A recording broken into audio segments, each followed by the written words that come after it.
welcome to the show. Well, thank you for having me. I've known you almost my whole life, like probably, I don't know, at least 20 years, maybe 25. Yeah, 25. You've known my mother. My mom was one of your educators. She's my other mother. That's right. And I've had the chance to vicariously or just through different ways hear about your life and watch things happen to you over time with Facebook. And I find it all so compelling.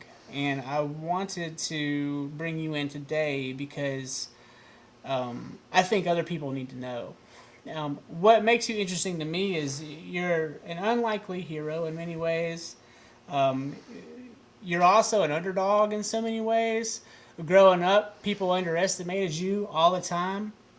I have one of my first memories of you. It's not my first, but I remember there was a crash or something happened up at the four-way at the Probst Crossroads on the way into Freddie Ford.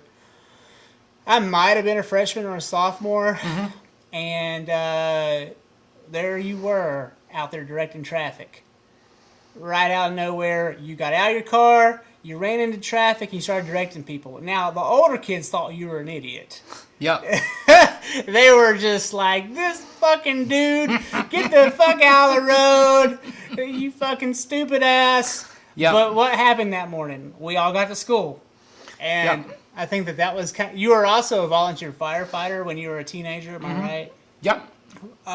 We'll get to that, but I want you to take me farther back, kind of to where you started talking there. I want you to tell me about your childhood and how you came to be who you are. All right. When I was growing up as a kid, my dad constantly worked. My mom, she was not in a healthy state of mind. My mom was fighting, I guess, mental illness. She couldn't take care of me quite as much. My mom had a lot of medical problems. She had pancreatic cancer, I'm sorry. And my mom also had a mental illness. She was always forgetting things. She would take I remember when I was growing up, my dad was constantly working. My dad was doing odds and ends, was never at home, was trying to, put bread on the table. But I walked in one morning to check on my mom in the bathroom. She had a candle like that. A candle have the fake fruit in it. Yeah. I see my mom was eating that. Really? Yeah, and I know then something was not right. I told my dad about it. My mom was not in her right state of mind, and I was just doing my best to try to figure out, as a kid, how I can fix my mom. When she got a cut, I was, I tried to clean it up. I loved medical stuff. I was looking at medical books. And how old were you then? Probably about 7 or 8. Okay. A lot of people didn't know I had a learning disability. Couldn't read or write for crap. It took me a little bit more longer to catch on with it, with dealing with the books. Now, when it comes with hands-on training, say for instance, if I have a paramedic instructor trying to teach me how to intubate somebody, or start an IV, or do something like that, or cut somebody out of a vehicle, I see it one time, boom, got it. But when it come with the book, it took me a little bit longer, but I got it down pat. It's that way for a lot of people, though. Yeah, and with my mom always told me, one day you're going to be a doctor, or you're going to be a healthcare provider to heal people. But my dad, on the other hand, he was always like, you're not going to be full of shit. You're never smart enough to be a fireman or medic. Was he a difficult father to keep? He only told me twice that he loved me before he passed away. Well, at least you got 2 in. Oh, yeah. Yep. And, I lost my mom when I was 13 years old. That took I never lost anybody that close to me before. But when I lost my mom, my world just went upside down. I didn't have nobody to go to at that time. Me and my father, we was always kind of fighting each other. And before my mom passed away, she told me that, you and your dad just you would never get along, but he loves you like you love him. And on April the 8th, my mom that was her birthday. And I remember me, a couple of my friends, Josh Simpson, David Bridges, we was playing football. And my mom asked me to come up to spend time with her. And I told her I would just, be later on. Well, I didn't know how bad my mom was sick at that time. You're also 14. Yeah. When my sister got home, my mom was having problems breathing. When she got in the car, take my mom to the hospital. At that time, my mom was been in and out of the hospital before. No big deal. I thought, she's gonna be coming back home. Everything will be all right. It's like The Boy Who Cried Wolf. Yeah. Yeah. Well, when my sister Tammy was taking my mom to the Catawba Memorial Hospital, my mom went in a full cardiac arrest. She died in the car. The doctors resuscitated her outside the hospital. They brought her into the ER, got her stabilized enough, took her to the ICU. They called the family in and told us that my mom will probably not make it. She'll probably be dead within 72 hours. And on April the 12th, I will never forget this morning to the day I died. It was on a Good Friday. My uncle, my dad's sister, is a preacher. Barbara Holler was singing Jesus Loves Me. I was in the ICU with my mom, and I told my mom, when Barbara was singing at the time, that, I'm not going to be mad if you want to go. You just sort of said it. When I said that, Barbara was singing Jesus Loves Me. My mom's heart monitor went in a full systole. That means a full cardiac arrest. When she quit singing, her heartbeat started to come back on the monitor. And all the nurses come in there, was trying to get us out. And again, I was very young. I didn't know what was going on at that time. But I felt a cold rush come into the room. And even my dad's sister, Barbara, who is alive today, also asked me, "Did you feel that?" I'm like, "Yes." She said, "That is angels." And I'm like, "Okay." Well, Sure, yeah. a few hours later, at 7:24 on April the 12th, she passed away. Okay. And so, was she around when you got beat up real bad? Oh, yeah. She was? Yeah. The bullying started probably, I was in the 4th or 5th grade. I was at Clyde Campbell. Then I went to Sweetwater. Then I went to Southwest. Then I went to Ben Oak. Then Blackburn. That's when I met you and your mom. And Jacobs Fork. Yeah. Then Fred T. Ford. But it was always a constant. Yep, it was constantly Didn't everywhere matter I where go. you went. Everybody was wanting to pick up on, on me. And my role models was when I was growing up. When I see a fire truck, law enforcement officer, paramedic, that was my role models and military people. I was wanting to be like them, and I was wanting to help anybody that I can, because my dad always told me, "You will never amount to crap. You're not that smart of a kid, and you probably won't graduate." I mean, if you need ambition, there it is. yeah. And the thing about it is, I got a big family. A lot of people don't know this. But I got 2 stepsisters, 2 half-sisters, and two full sisters. And I'm the only boy in the family. And I'm the only one who graduated from Ford. You're surrounded. Yep. And but I do have 2 half-sisters. They graduated, but they got their college GED. One got their RN, but she committed suicide a few years after I graduated from Ford. But yeah.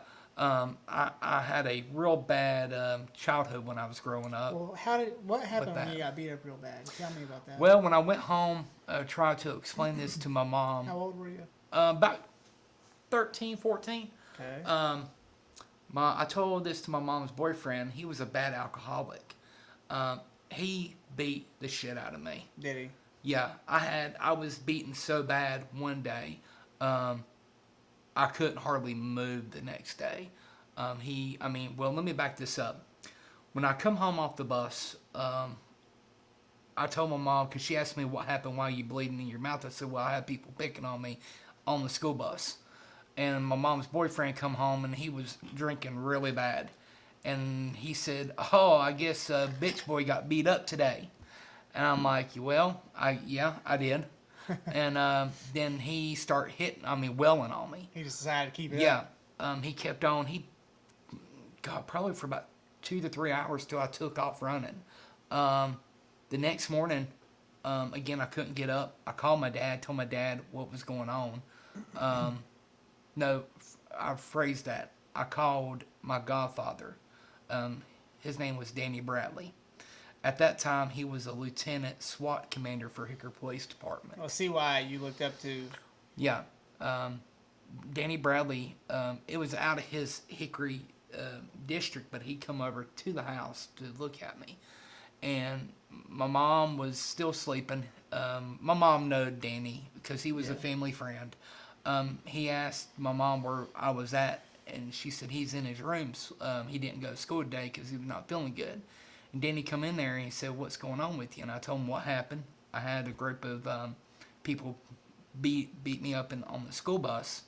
Then I come home and I said, my mom, and I told this from my mom that, her boyfriend beat me up. And he said, well, let me look at you. I was embarrassed. I was ashamed. I didn't want to get anybody in trouble at that time. From my neck down, I was black and blue. Danny, I remember he was crying, and he looked at my mom and told my mom, why did you let this happen to him? And Danny's like, we got to take you to the hospital to get you looked at. And I'm like, okay, how about my dad? Well, Danny was already on the phone with my father. My mom's boyfriend pulled up. And that didn't go too well with Dwayne. That was his name. Because Danny walked outside, and he jerked him out of the car, and he swung on him. And threw his ass in jail for what he did to me. But when my dad heard about what happened to me, he got me away from my mom and moved me out towards Vail area. Oh, see, he did do things. Yeah. He didn't just leave you. Right. I love my dad. I'm not mad at him. I was, but I forgive him for what he did to me.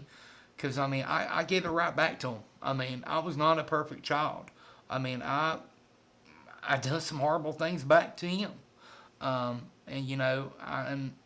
again, I was a kid and I done some dumb mistakes. But my dad pulled me to his house. My mom's help was declined after I left. She was really bad off. My dad actually brought her up to move right beside of his house that he can keep an eye on her. Because my dad still loved my mom. Sure. And my stepmom hated it. But a lot of people didn't know my dad paid for my mom's rent the whole time she was living up there. But my mom only weighed like 80 pounds. She's sick. Yeah, and she looked like she was like 80 years old. She was how old when she died? 46. My dad was 49. So your dad died 3 years after your mom? Yeah. Mm-hmm. Or 2 or 3? Yeah. Was your dad a roofer? Yeah, third generation. Okay, so did he own Travis Roofing? He owned Al's Roofing and Guttering. All right, but you still took over the family business in one way or another. Yeah, and honored both my grandfather and my dad. Which is, let me ask you a few questions about that. Now, you started this business when you were really young, am I right? I got it after my dad died, and I was still in high school. You were 17. Yeah. And I had a lot of teachers from Fred T. Ford told me, go ahead and drop out.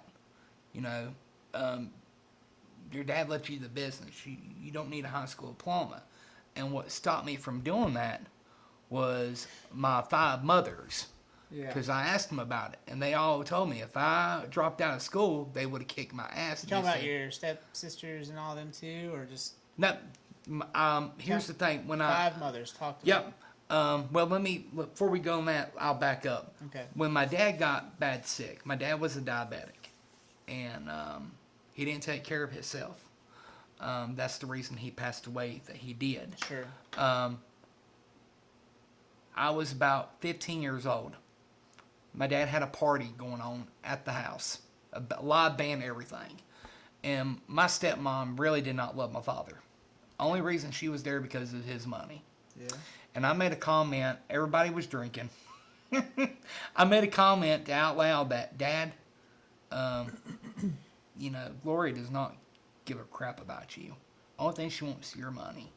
And she's just using you. You need to open your damn eyes and look at the whole situation. And she came up, Al, did you hear what he just said to me? And blah, blah, blah. And that's when she told my dad, I want him out of here. Well, at that age of, turned 16, I just got my license at that time. I got kicked out. I lived in the woods when I was in the 11th and 12th grade. So you had a car. Mm-hmm. Yep, the F-150. No, I had the tank. The Black Oldsmobile I had at Ford. I don't know. I remember my black car, and I forgot to check the oil. I based my eras are also on my cars. So. And but I had my black car. I blow the engine out of it because nobody never told me I need to change the oil in it. And you were living in the woods, so how would you know? Yeah, exactly. And when that car blowed up, my dad gave me his white F-150. How did you get to school? I mean, did you just drove? But you would go. You had a tent, I guess. Mm-hmm. Yep. And what I done is this, and only a handful of teachers know this. Your mom was one of them. And when I told them about this, they got really mad at me. But what I done is this, and I didn't tell anybody at school because I didn't want nobody to feel sorry for me, or I already got bullied. I didn't want this more bullied on top of me more because I probably would have pushed me to the edge. I don't remember you stinking real bad. No, I took showers at the fire station. I got it. You see, when I got up early in the morning, I went to the fire department and I took a shower. And, we got TV there. We got refrigerator there. It's like a clubhouse. And you can just kind of... and, I done my homework there. And plus, I was serving our community. If we had a fire call come out or a medical call, I got in the truck or my personal vehicle and took off, go to the call. When I got done, I'd come back, rinse off, wash my clothes, do what I need to do, and go to school. Wow. Good thing you had that. Yep. And had you not had that thought for service, you wouldn't have had those resources. You'd have been living in the woods, stinking it up, coming to school. Yep. And, I had other friends let me stay with them. Yeah. They let me, eat with them at night. How long did the woods season last? How long did you live in the woods? Okay. After graduation. Let me back this up a little bit. Sure. When I was in the 11th grade, Miss Linda Lilly, my mama, like your mama. Oh, your mama's. Got it. My mama's. They wouldn't let you. Yep, they would not let me quit. Miss Lloyd, Shirley Lewis, Miss Kiker. Yeah. I stayed with Miss Kiker a whole lot on her farm. Mm-hmm. But the thing about them was, and I told them about it, and they all told me, Roger, if you drop out of school, you won't get your firefighter certification. You won't get your EMT certification because you got to have a high school diploma before you can get that. And I'm like, I'm staying in school. I worked too hard where I was at. You came from so much. Oh, yeah. And, going back to Miss Lilly, I was in the resource classes, special ed, because I had a learning disability with my reading and writing. Miss Lilly got me a job at JCPenney part-time for maintenance. Well, when I started that job, I was sweeping, picking up trash, and I walked into the hair salon. And that's when I met my wife, Crystal. How old were you? I was 16, Bubba. And she was 15? No, she was 21. Oh, Lord. Yeah, she's an older woman? Yeah, Crystal's a whole lot older than me. And I asked Crystal, I said... What was she thinking? Well, I asked her, I said, would you go out on a date with me? She said, no. I can see her. And the next day, when I went back into work, I was looking forward to going to work every day, looking at her. And I asked her again, will you go out with me? She said no. And I kept on and kept on. She was cutting my hair for free. Didn't have to pay her, but I did give her some money. And She clearly liked you then. She's cutting your hair for well, free. I kept on asking her. She looked at me. She said, "I'm going to tell you something real quick, fast, and hurry. Get this through your head. I will never go out with you till hell freezes over. You got that?" Hell must have froze over. Yep. The night that we were supposed to go on a date, my stepmom done a lot of mean stuff to me. She actually took out warrants out on me. And what happened was my stepmom lied, and I got thrown in jail the night that I was going to go out with Crystal. And Crystal Kind wouldn't of talk. ruined your plans. Yep, Crystal wouldn't talk to me for a year. Then 1 year later, it was like every day I met up with Crystal. I seen her at JCPenney. Just on accident? Yeah, Or by accident. She had to think you were stalking her. Yeah, and I was thinking of vice versa. No, And she thought you were stalking her, I I promise. swear to God, yep. And She's we like, come hey, up. Creepshow, what are you doing? We come up at a stoplight. I looked at her. She looked at me, and I waved at her. She waved back like, "Oh my God, this son of a gun is following me." And the next day, we was at the gas station. I was getting gas. She pulled in. The following day, we was at Food Line, and getting food. But the next day, we was at JCPenney's, and she was with her friend Shelly.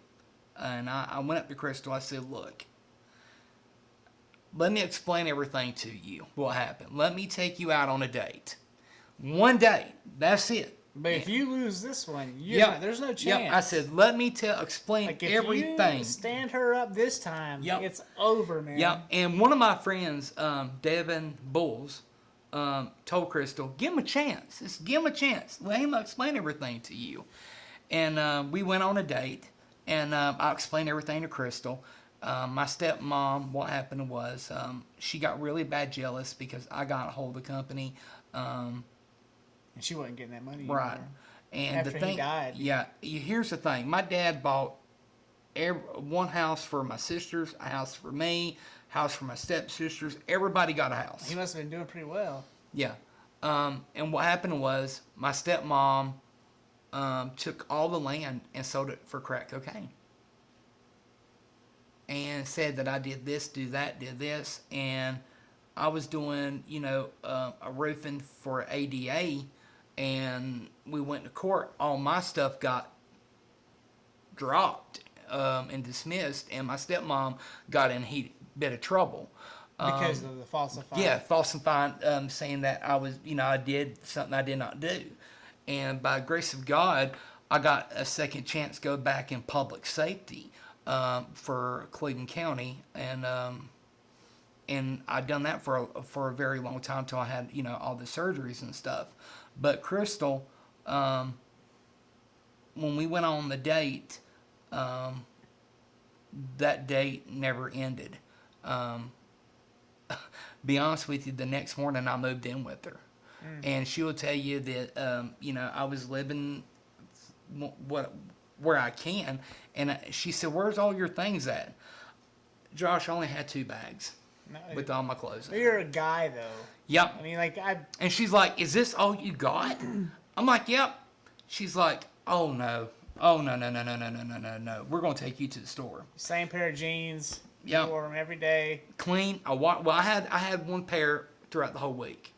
Like pair of pants, pair of shorts, pants, shorts, pants, shorts. Sure. And I washed them. I mean, when I went to school, I didn't smell. I didn't look like a bum. No. I dressed neatly, cleaned up because I did not want more bullying on me than I You had enough already as it got. was.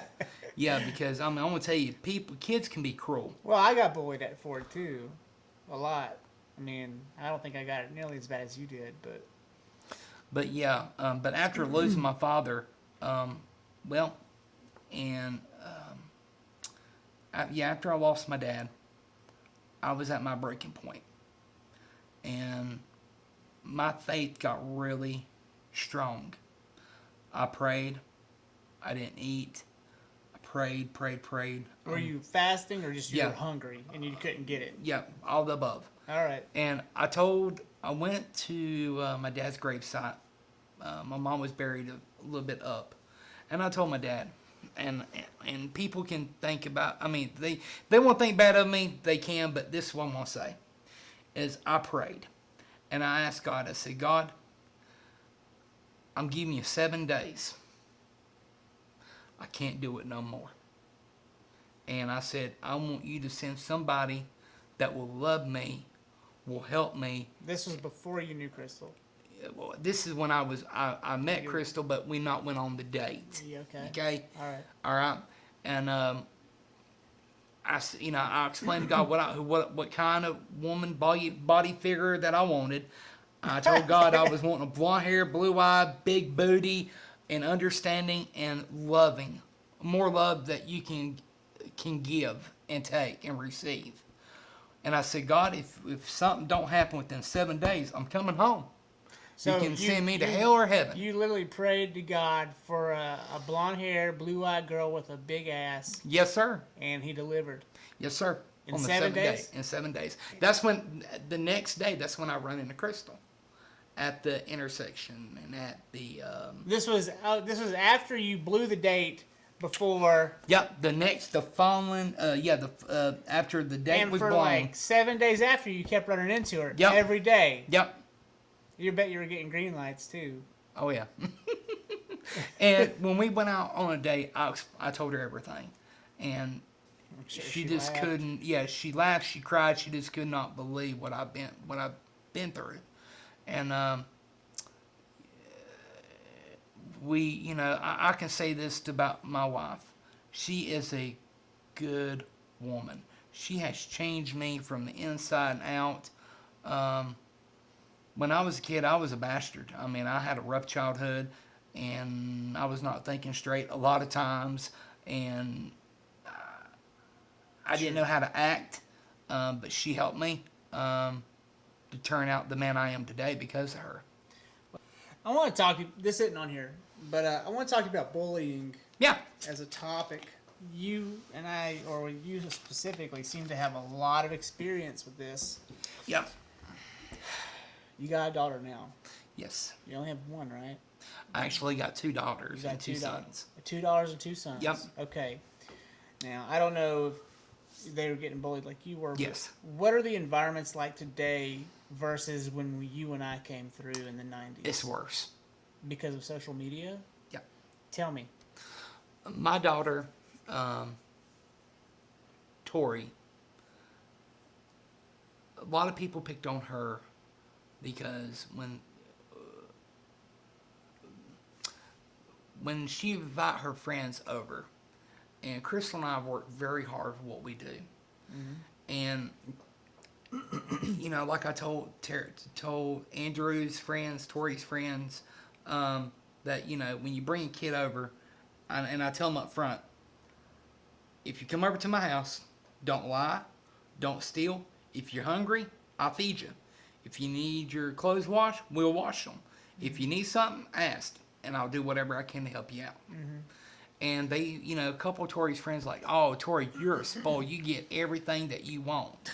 And, like I told the kids, and when I married Crystal and when we had Tori, I made a promise to Tori when Crystal, because I about lost Crystal when she was having Tori, that I promised her that I'm going to do everything I can to give her what she wants, but not spoil her, but have her a better lifestyle than I had. But yeah, some of her friends thought that, because she got a Wii U, a PlayStation, all the games and everything, a big 50-inch screen TV in her bedroom, that, I found out a lot of the kids, her friends, don't have that. Or they don't have an iPhone, or because they got an Android. And because of that, they picked on her a lot. They picked on her for actually having things, and so it's reversed. It's not the iPhone kids picking on the Samsung kids. It's the have-nots picking on the haves. Yeah, and that really bugged me. It bugged Crystal and I so much that Tori was coming home crying, very depressed, and we jerked her out of West Lincoln, and she went and got her. I bet West Lincoln was tough. Oh yeah, got her She got her diploma and she's going to college now. Where is she going to school? She's actually going to CVCC. Then she's probably going to go to App. Okay. I'm not pressuring her to go to App, but that's what I want her to go to. It's a nice place. Somewhere close to home. No Clemson, Tori. No Clemson. We'll see. Hey, they've got good programs though. Yeah, they do. But yeah, one thing about the bullying and mental health is a lot of people did not know this about me. I got PTSD. From the bullying? Bullying and everything I've seen working with the fire department, EMS. I mean, I had it somewhat myself, I'd say, because I would find myself in my late 20s really harboring a lot of anger towards certain people from my youth. Yeah. And, my PTSD, and I get so angry at some things and the things I do see. Crystal knows that when I worked or come home late at night or we get a call and I don't come straight to bed, I turn the TV on. She knows that I had a bad call. Somebody didn't make it. You're just trying to take your mind out of it. Yep. Or I'll sit back in the chair and think. Watching the ball game or something. Just yep. And I always think in my mind, damn, what happened? I feel so bad because, man, as a first responder firefighter, and my whole career of doing this, I only got 5 saves in my whole life. As in, you saved lives. Yes. And the rest of them all perished. Yes. And of the 5, how many would you say perished? Like hundreds? I can't count that high, Josh. Yeah. Yeah, I've got members of my family who were in the Ranger service. And the thing Ranger service. And the thing about that is, I got deployed on Hurricane Katrina, natural disasters. When something really bad happened across the USA, I got deployed to it. Like, for instance, Hurricane Katrina. A group of us went down there, and we seen a lot of dead bodies. Yeah. We had to put them in body bags and put them on the back of the 18-wheeler and tag them.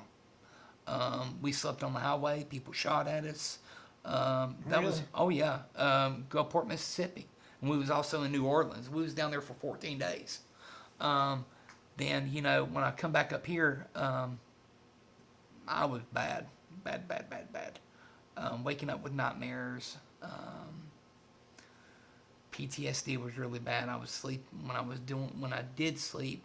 When I wake up, I was crying because I had a bad dream of Crystal passed away, or Tori passed away, or my whole family passed away, and I'm the only survivor. And I'm looking at the coffin, and it got so bad.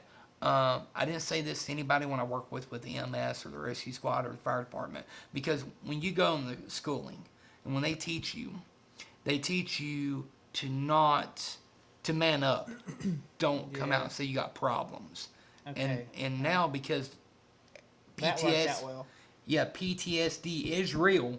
Now, they got programs out now because everything what's going on that, if you got a mass shooting or a mass casualty that, you got a lot of dead people, they're going to bring people in from the state to help you cope with that. Yeah. And that's one thing I was very blessed to have was, his name is Justin Fiesel. He worked for emergency management. He worked with firefighters, law enforcement, paramedics. When somebody sees somebody passes away or die in front of them, you go talk to him. He's a psych doc or a psych therapist, and he helps you cope with that. Because I was on a breaking point of committing suicide. Sure.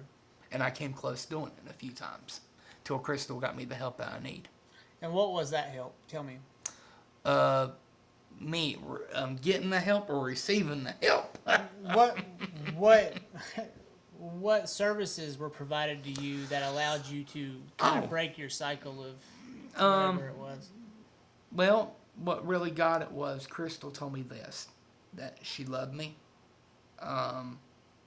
She will always love me, but she cannot see me going down the road that I'm going down on, because it ain't going to look good, the outcome for me. Mm-hmm. And she told me that, you need help. How old were you then? 24, 24, 25. All right, well, that was a long time ago now. Because you're Yep. what, 39? Mhm. Yeah, I'm 39 Yep. too. Yep. And, Our birthdays are like 2 days apart. yes, sir. Yeah. Yep. And I give a lot of credit to Justin because, man, there would be times like 2 o'clock in the morning, I run on a back hall.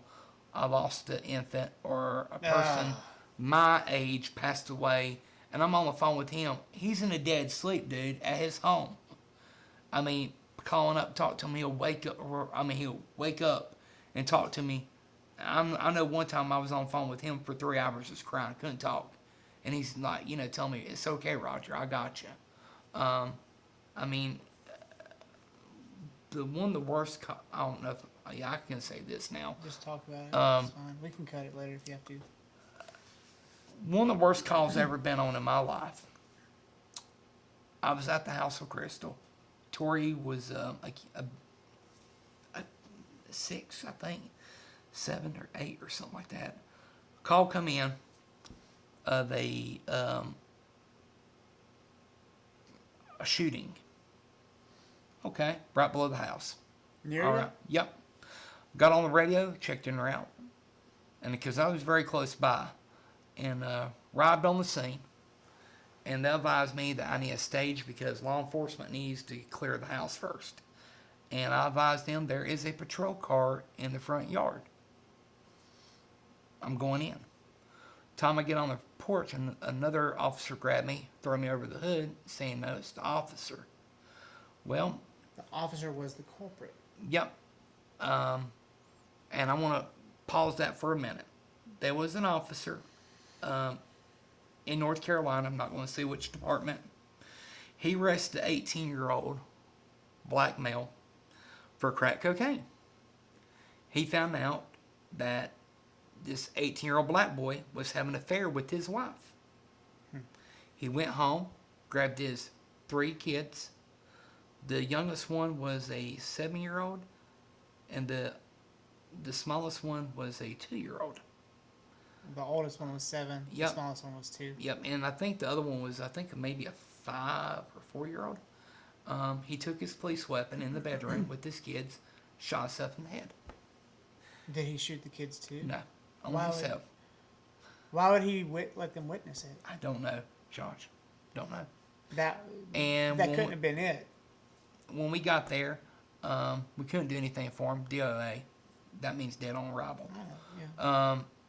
We had other agencies there at that time. The 6-year-old grabbed my pants. She said, "Please fix my daddy's boo-boo." I promise I'll be good. That got me. I remember grabbing her, hugging her, and I told her I'm sorry I couldn't. Yeah. I wish I could have done things different, but I told her I'm so sorry. And the wife finally showed up. We had SBI, different other agencies there because it was involving a police officer with the police department's gun, and the fallen officer, his mom and dad pulled up, and things got said. The son's mom broke her nose, her arm. Wait, hang on. The son's mother broke whose nose? The fallen officer's wife. Okay, because she said something to the mother. She found out what happened Okay. about everything, about the arrest, Oh, about the affair. And the affair. Yeah, and it happened in front of a bunch of law enforcement officers. Were these his fellow officers? Outside district. So this was out. He lived in a different county. But I'm sure they knew each other probably somewhere. Yeah, some of them probably did. But they weren't like. Right. Yeah. I mean, we had everybody from Highway Patrol, from that department he was with, and he lived in 2 counties over, okay? Okay. And that county was out there. And the people was like, "I want you arrested." I said, "Ma'am, you slipped and fall. You need to get on out of here." Mm-hmm. There was no charges ever was developed on the fallen law enforcement's mom and dad. Sure. The kids went with the grandparents, and At that point, it's just like insult to injury. Let's just call it. Yep. bygones. And Yep. we've had a big tragedy here today. Yep. Let's focus on getting And the kids better. and when that happened, I talked to other people that work with him, and they was mad because what he did. Sure. When you lose a brother or sister in the fire department, EMS, or law enforcement, you wear a black band around your badge. Half of them wouldn't wear it because of what he did. The suicide. Yep. Well, and many of them culturally are probably very religious, and Right. suicide is a sin. Mm-hmm. It's Yeah. it's one of the worst ones. Yep. And also the way he did that, Yep. to kill himself in front of his children. I mean, the one thing I can say about that is at least he didn't kill his children too. Yes. Because we hear about that a lot. All the time. It's like that's how he punishes his wife, is by taking them all with him. Like, Yep. that's horrible, and that's just psychotic. And I'm glad that didn't happen. Mm-hmm. However, like, he still did that in front of them, and they're probably to this day scarred. Oh yeah. Yep. And it may have even led to their untimely suicides, and we don't know that yet. But to see that in your father, I can only imagine it would make me go, well, why am I not just going to go ahead and get rid of myself because I'm miserable? Or Josh, that has crossed my mind so many times because I've seen so many bad things in my life. I mean, I come across a lot of bad situations and I try to make the best of it. But a lot of times it wears you down. A lot of people don't know. An EMT, let me back this up. A first responder, medical responder, EMT or EMTI or EMTP, that's different, all levels of different certifications in EMS. The burnout on it was with probably like a 5 or a 10-year period. That's a burnout. Yeah. Because you go and you see this day in and a day out, day in and day out. And again, when I went to school and my wife went to school because she was a certified EMT, they train you. When you go home, you don't bring work home. Okay. Smiley face. Everything's fine. How's that possible? It's hard. After the death of an infant? Yep, it's hard. It is hard. And, the thing about it is when I have to call Crystal, there's been a bunch of times, and I have try to get extra clothes with me, that I've been on car wrecks before, people's body parts is amputated, and you try your best to put them in the right bag. They can be identified correctly, and you're covered in brain matter, guts, vomit, feces, blood all over you. And when you're on the phone with your wife, hey babe, I got a bad call. I don't want you to look at me, but put some clothes on the back porch, and don't touch none of my clothes. And get me the shower started. And when I get out, don't mess with my clothes. Don't mess with my shoes. I will take care of it. Start the fire pit. I'll burn them all. Yep, and a lot of times what I've done is that's what I actually done. You burn them. Mm-hmm. Yeah. You're not going to get that out. No. And then on top of that, like, who wants blood-soaked jeans and? Yep. A lot of people don't realize PTSD, mental illness for firefighters, law enforcement, EMS, the suicide rate is up there because when they go on back calls or when they try to debrief themselves or a cool down period that you could try to talk to somebody, you can't go home and tell your wife, hey baby, I pulled up on a wreck today. There was kids, there was 3 young kids. All of them all of them died. They had one cut in half, or head, got amputated. And, you cannot do that to your wife because your wife then will be, I'll be worried about my wife's health. Like, she just the story. oh my God, they're like,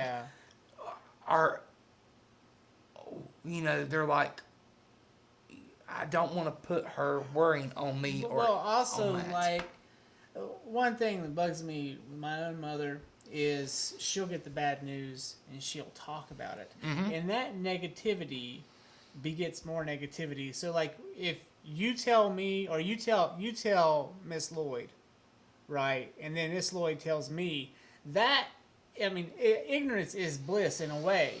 You know, I don't want to have my head in the sand, but at the same time, like, the way the news does the negative news cycle, it's the same thing, and it creates this really bad vortex of negativity and also anxiety that our culture really doesn't need.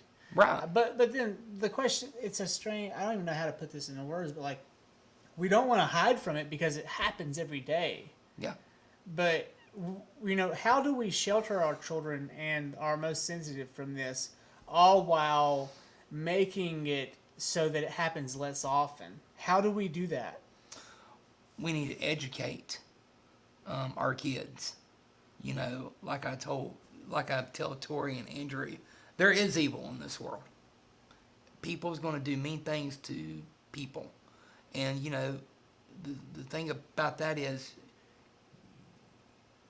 take it, learn from it, and try to be the bigger person to try to help others. Well, just not a month ago, that young man shot up that car and killed that 7-year-old in Conover. Yeah. You know? That is evil. Now, Yeah. he's probably, I think you could take that individual out of that situation, talk to him, and realize he's probably rational 90% of the time. But for whatever reason, he got a chip on his shoulder that night and decided to shoot somebody because of a traffic issue. Mm-hmm. You know, and I don't think, you saw the look in his mugshot, he did not know he was shooting a 7-year-old. Yep, and, you know, it goes back... Doesn't matter, though. As this, when we was kids, if we did something out of line... You got your ass whipped. You got that right. And nowadays, parents don't whoop their kids. That's why little Johnny shot that 7-year-old and killed him, because their parents never disciplined their youngins. It's like me and Crystal. I'll bust Tori's butt. Well, also, I'll pop Andrew's butt. He was like 22. Like, why did he have a gun at that age if he's not military? Mm-hmm. And he's riding around in a Honda Civic with his friends, acting like a tough guy. Josh, you want to be honest? I was carrying a gun on me when I was 18 years old. Yeah, I know. I worked Griffin Security when I was 12th grade. I was doing patrolling at night. But you're not that guy. Right. And, you know, you're right. There are some people don't need to be carrying guns. How would you manage the gun issue if you were in a position to help? Because we have abuse of gun ownership, but then we also have the freedom to own guns, which I think is a sovereign right as an American. Right. As an American, everybody, and people, some people get mad at me at this. Everybody who was born, lives in the USA, we all got our rights. And everybody has the right to bear arms. Unless, it's like, you know, anybody who wants to go get a handgun, whatnot, they got to take classes for it. Mm-hmm. They got to get screening for it. But if a person who's been mentally complicated or comprehension, you know, psychopath, domestic violence, any form of abuse, right, any form of... it knocks them out of the game. They can't get it. I mean, I even think forms of addiction should disqualify you, because if you have an addiction to heroin or even alcohol in that state of need, you'll do anything to get what you need. Typically. Right. That's not true for everyone, but it does hinder your judgment. And I hate to say, you know, this is a very small, you know, factoid here, but just if you're trying to quit smoking cigarettes, I swear my wife strangled me straight. You know, if I'm holding her cigarettes from her, she will. That's like Crystal. She'll start wailing on me and like get mad. And Crystal, if she don't have her cigarette, Crystal, she won't yell at me. I mean, she won't shoot me. Yeah, but I could tell. Oh, The look. So the look scares me. Let me tell you a funny story about my wife, and she'll get mad. This is on camera, but she says, "All right, I'm out of cigarettes. This is Sunday, okay?" And she's like, "I'm not going to smoke any cigarettes, okay?" And I said, "Okay, it's all whatever, you know." She's like, I'm going to be a bitch. Just know I'm going to be a bitch." And I said, "Okay, I love you anyways. You know, whatever you need me to do to make your life easier, let me know." We go to Friday. She gets to Friday. And then she's like, "Can you go get me a pack of cigarettes?" And I'm like, "No, I can't." You know? And then she wears me down. She asks me like 80 times. I finally go get her a pack, right? and I hold on to it, right? And I'm not, no, I'm not going to give you one now. I'll give you one tomorrow. And it was You're the evil person. and it was a bad night. Like, you know what I mean? Mm-hmm. Like, there's more to that story that I'm not going to indulge on camera. I'll tell you later. But like, it did not end well for either of us. Okay, it was like mutually assured destruction of our evening happened because of the insertion of the cigarettes back in the home. And basically what had to happen was I had to surrender all control over the cigarettes just to get us back on track.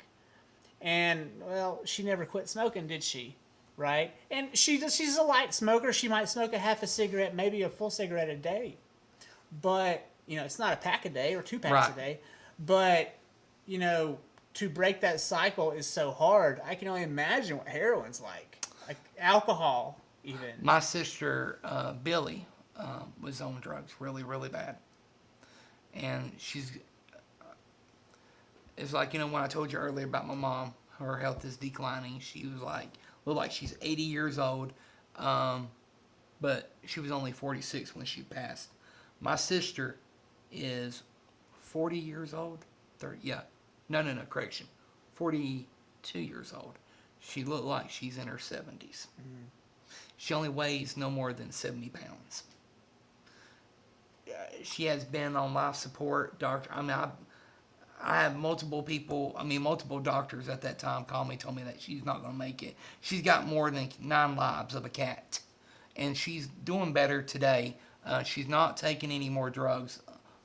This is what the doctor is giving her. What were the drugs that she was on? Oh, Josh, she was doing everything. Heroin, cocaine, methamphetamine. So hard drugs. Oh, yeah, needle, everything. Pills. Everything she'd get her hands on. And, okay. I can see that.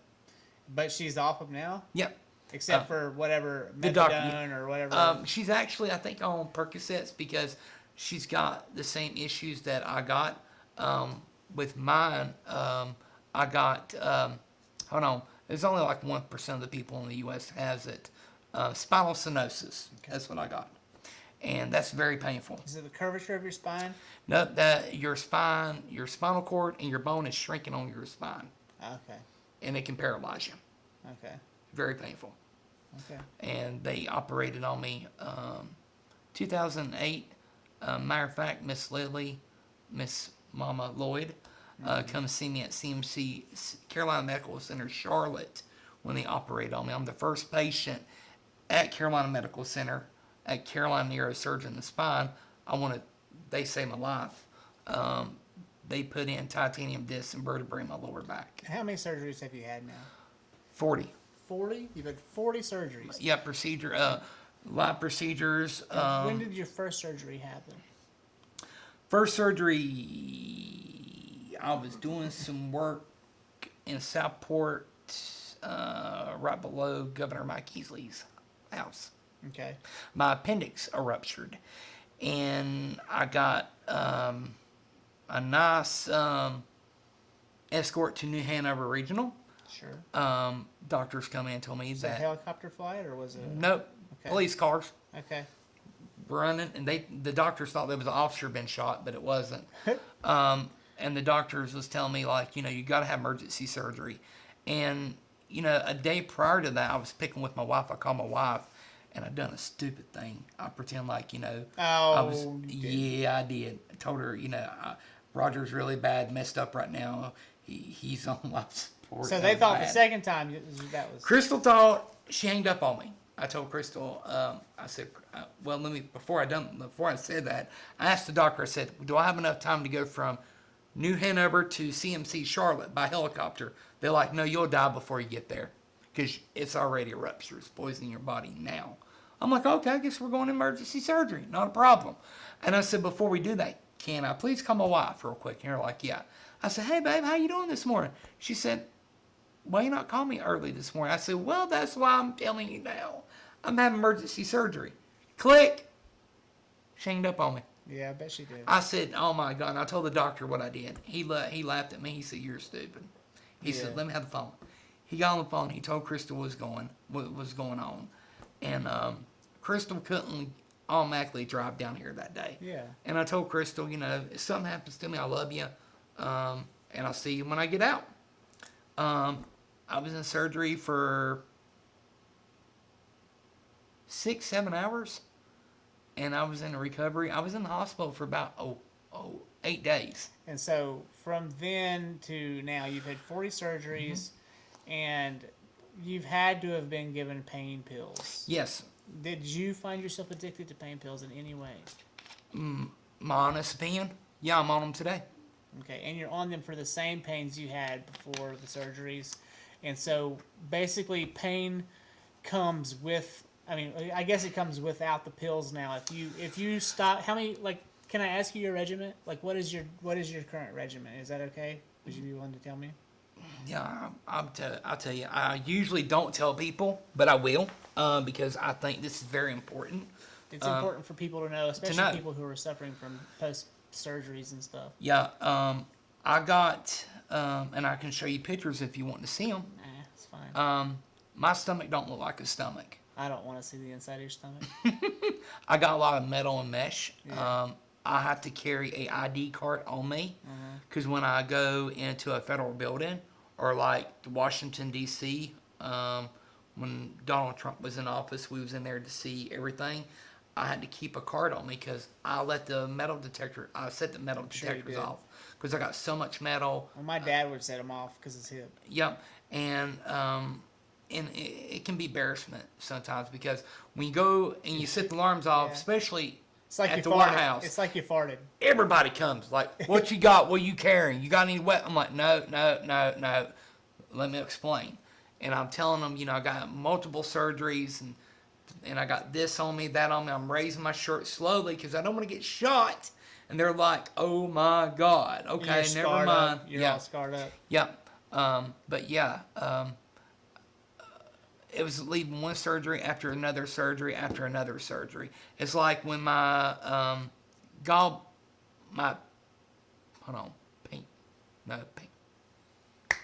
Pancreas. Yeah, when they took that out, probably 3 months later, my gallbladder, I was getting really, really bad sick. Went to the hospital several times, and what finally did it is I was at Kobe's in Hickory. I was eating a salad. That's one thing I would tell you. If you got problems with your gallbladder, don't eat the salad at Kobe's. Yep. And don't eat greasy food because that will put you. Oh yeah, that'll put you in the ER quick. If you've got a gallbladder issue, don't eat greens and don't eat greasy food. Well, what's left, man? Yep, I know. What do you eat? An orange? That citrus will kill you too. And when I went to the hospital, I think that was the night time. Then they told me Dr. Huggins is coming in to remove it because it was dying from the inside out. Okay. They never had that happen before, and they removed it.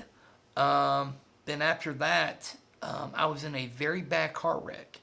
I was with City of Hickory probation. I was watching juveniles on the side of the highway, and I had a man was driving 85 miles an hour. I was parked on the side of the road, and his vehicle went underneath my truck. When it did, I was unseat belt because we was hopping out in and out of the truck. My head went like a cuckoo clock. When you go on a wreck site and you tell them what medics sometimes ask, did your body or neck went anything like forward? And I told them, yeah, my head was turned to the left. You go up, you come back, and you go up again. That's a sign of a cuckoo clock. And I damaged my spinal cord, and I went to physical therapy. They done X-rays, not MRI, and I'm gonna be honest with you. I was at Carolina. No, hold on. It's the Mountain View right beside your mama's house. Mm-hmm. Oh, what is that? I can't think. The orthopedics place. I actually don't know. The doctors, give you pain medicine. Yeah, that they do. And, got hooked on them because all the injuries. What was it? Oxys, Percocets? Oxys, yeah. Yeah. First it was Oxys, then they quit doing that and they put me on Percocets. Because the oxys weren't working anymore. I didn't want them. Yeah. I did not want them. Yeah. And the thing about it is, I was hurting so bad. My blood pressure was up so bad. And I was having issues walking. And the doctor's like, there's nothing wrong with him. He's only want pain medicine. We're just going to give him and shut him up. And I told him, I want this fixed. And one morning, because, with us doing lifting, picking up people all the time, you're, like anybody in the fire department, EMS, in that field, you're picking up people twice as bigger than you. And you blow your back out. Especially out here, like fat people. Yep. And that's what happened to me. I blowed my back out. Pinched nerves everywhere. Yep, I got that. And I couldn't get up one morning. Crystal called EMS. And I went to Cleveland Regional Medical Center. That hospital needs to have me a personal room set up because I'm in there a lot with my health problems. And I talked to the medical director. When I say medical director, he's over the paramedics. He's over all the ER doctors and the staff in the ER. And I told him, I said, look, something's wrong with me. I'm hurting too bad. The medicines I'm on is not working anymore. He's like, did they do an MRI? I'm like, no. He said, well, we'll get you an MRI. He did an MRI. That's when they come up, set me up on pain medication. And they told Crystal that I was very lucky that I was not paraplegic from the waist down. Because my spinal cord has completely, let me phrase this back. My disc is completely blowed out into my spinal cord. Now I need emergency back surgery now. And he said that we will send you to CMC Maine. So they were just telling you that they were just trying to shut you up with Percocets all while you were hemorrhaging. Yeah. In your back. Yep. And the medical director asked me, who is your pain doctor? And I told him it's in Mountain View, and I gave him that information. He got on the phone with them. Wow. And told them, this is a lawsuit. And he told the medical director, well, tell Mr. Travis he's not welcome back here. We're dismissing him. Did you sue him? No, I didn't, but I should have though. Yeah. Went to Charlotte, Carolina neurosurgeon spine, did my operation. Dr. Kevin Cahill, excellent surgeon, excellent doctor, good Christian man. He saved my life because I was hurting so bad. I was not going to go home and keep on living the pain I was in. That's how bad I was hurting. And then that's where you get the questions for these suicides, especially with veterans. It's like they're concussed permanently. Some of them, many of them have like a lot of people who've never experienced truly authentic back pain. Yeah. Don't know how debilitating it is. Imagine pulling your groin, but like 10 times worse, and it's in the back of your neck. Yeah. And, the surgeon, the neurosurgeon, and I was talking to him because I was on pain medicine when I was like 20 years old because everything was going on with my one surgery after another one, after another one, after another one, after another one. And when they did my back surgery, they're like, Roger, here's the kicker. You got spinal stenosis. So they diagnosed you finally. Yeah. And you got bulging discs and general disc disease. I said, well, question, can I ever get off the pain medication? He said, no, you've been on them for way too long. He said, you can try, but it will kill you because you've been on way too long of a high dose. Well, what have you done from then and now? I'm on fentanyl patches. I don't say that to a whole lot of people. That's a trigger No, word. I'm going to tell you. That's a trigger word for a lot of people because of the heroin issues. Right. And here's the thing, and I tell this to a lot of people. You got two different kinds of fentanyl, okay? You got fentanyl that's made by the Mexican cartels. Yeah. And they don't give a shit about you and me, whoever. Yeah. Then you got the other one is controlled by medical grade. Well, and that's also the same with heroin. You've got toxic, underground heroin, and then you've got above, and there's a doctor, I can't remember his name, Carl Hart, and he talks about how he recreationally uses heroin in a safe environment, and it's not a problem at all because it's medical grade heroin, which, whatever. Well, that's controversial, but he said where people are dying is in the underground, the underbelly of Right. metal, And here's the thing. with fentanyl attached to it. Yep. And here's the thing with me is I'm medical trained. Crystal's medical trained. Tori is not an EMT, but I took her to all the EMT classes, You're just paramedic getting her- courses. You're preparing her for life. Yeah. And, we keep Narcan, but, we keep everything secure, locked up. But the thing about it is, I told myself when I carry Narcan, I will never use this. The hell no, I will never use this. Is Narcan helpful for a fentanyl overdose, or is it just for... It can be. Now, the thing of it is, it all depends how much that person took and what kind of fentanyl. If you get the fentanyl, again, the Mexican cartels. Chad had Narcan on him when he died. He Yeah. couldn't get to it fast enough. Right, and like 3 grains of salt can kill you, me, and everybody in your house, and that's the Mexican cart fentanyl. That right there is deadly, deadly, deadly, deadly, deadly. And again, with mine is I'm not going to show you because it's on my hip, but it's a patch. You put it, you shave the hair, you put it on. It stays on your body for 24 up to 72 hours. And you feel it works. Oh yeah, and you remove it, and wash your body, put it, shave your hair if you need to, put it back on, and let it stay. I can do my normal activities. Do you leave it on all the time? Just Yes, a new it one has every- to. It has to be on. You don't seem in pain right now. If I could grade, if you could give me a grade on pain 1 to 10 right now, where are you at on an average day? On an average day, I'm probably about on a 6 to a 7. Okay. At nighttime, cannot sleep. I'm up. So how much sleep do you get at night? Probably maybe 2 hours. You don't have bags under your eyes. I do a lot of cat napping during the day. All right, so you're able to, Yeah, when I can. in the car when it's warm. And plus, when sitting up. when I worked with EMS, our hours was very different. I mean, I can be working a 72-hour shift, go home, sleep for a little bit, but with the pain, the situation I've been in, it's been hell. My blood pressure has been running at 240 over 200. Yeah. And lot. yeah, that's the last ER visit I have. Well, let me back it up. My last surgery I just had was back in July of last year. I was up in this area, was doing a roof, was going to a landfill. I had a lady hit me at 90 miles an hour in my pickup How truck. many crashes have you been in? I've been in a lot. Knock on wood.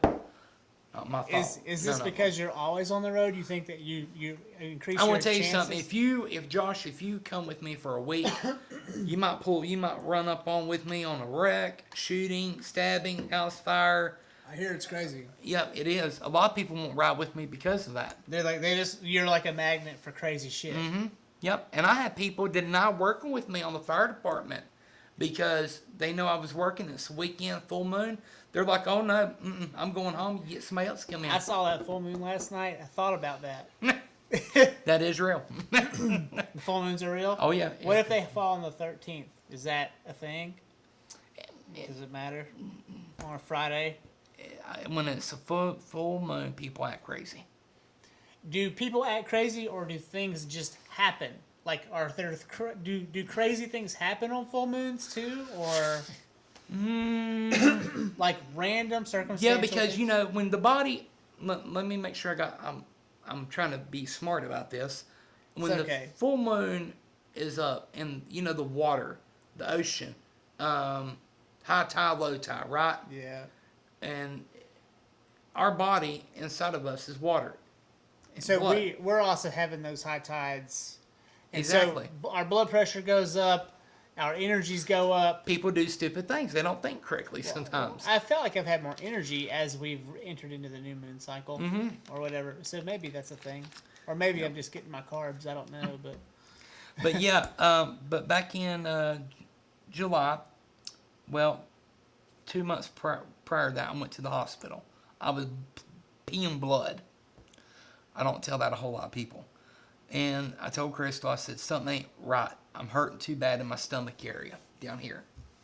And she's like, well, go to the hospital, get looked at. Went to the ER, told what was going on. They done blood work, urine analysis, X-rays, scans. They told me Roger's kidney stones. Gotta lay off that Dr. Pepper. Here's you some more IV medication, because when I go to the hospital, I tell them I'm on pain contract, and I have doctors before try to give me more pain medication to take home. No, I don't want it. I don't want it. Let me ask you some questions. Go ahead. Do you smoke CBD or anything? Well, hold that thought for a minute. And that's a real great Yep. segue. Yep. Hold on. I'm going to tell you that. A better lifestyle. Yep. Hold on. I'm going to tell you that in a minute. I mean, I went to Cleveland Regional 4 times. They told me kidney stones. Went home. Told the wife, if I wake up hurting like I am, I'm going to Duke. yeah, I drove myself to Duke Hospital. sure. When I walked in, this PA come in. I said, I don't want to talk to you. I want to talk to the medical director. Yeah. Medical director come in. And I want to tell you something. When in medical terms, people, that when you go to the hospital and you see a doctor in kind of like scrubs or... Looking like a nurse. Yeah. And if you ask for the medical director, and if a doctor comes in and their white coat is almost touching to the floor, that's the medical director. That is the top dog. That is the... So if they're at the thigh length, that's not the director. No. So the longer That's the like a coat, the PA, better. I think, something like that. Yeah, when their coat almost touches to the When floor. they're full trench coat. Yeah, they're the head charge people. That's who you want to talk to. That's funny. That's how they do that. Mm-hmm. And I told the doctor what was going on. It's almost like a religious cult. Yep. And he's like, did they do a radiation contrast on you? What that is, they start IV, they throw a bunch of radiation, and they'll light you up like a Christmas tree on the inside out and see where the blood's coming out at. Yeah. They're like, I told them no, I was in so much pain. He said, we'll get your pain under control. I'm like, okay, yeah, all the stuff I take by my doctors at like, High Point, yeah, okay. It's like Yeah. drinking a rhinoceros. And he was looking, he was coming in, he's like, man, you on some good stuff. I'm like, yeah, and I'm still hurting. He's like, we got you. And they done it, and they're like, Mr. Travis, you need emergency surgery because your mesh is ripped. And when it ripped, it tore. When it tore, you're bleeding. That's why the blood's coming out the way it is. So the previous surgery didn't stick. Something happened. Well, I was in the car wreck, and I had my belt, and that's what ripped it. And he's like, we're prepping up for surgery. I'm like, oh, no. We can't do surgery. Nope, cannot do surgery. And I'm very particular who's going to do my surgery. Sure. Because Robert Laney, who saved my life... Did you go back to him again? Yes, he retired December. And I cried because that man saved my butt. Because you're going to need him again? Yep, and I called him. I was at Duke Hospital. I was on the phone, and he was in Shelby Surgical. That's where he used to work at. He retired now. And I told him, I said, I need to talk to Dr. Robert Laney. And she said, who's this? I said, just tell him it's Roger Travis. Tell him I need him immediately on the phone. He got on the phone. He said, hey, Roger, how you been? I said, Dr. Laney, I was at Cleveland Regional Medical Center in the past 3.5 months. Pissed some blood. They told me it was kidney stones. I'm down here to Duke Hospital. They told me I ripped my mesh. I was in a car wreck. He's like, you did what? I said, yeah, they want to put me on the operating room right now. I said, I don't want nobody touching me besides you.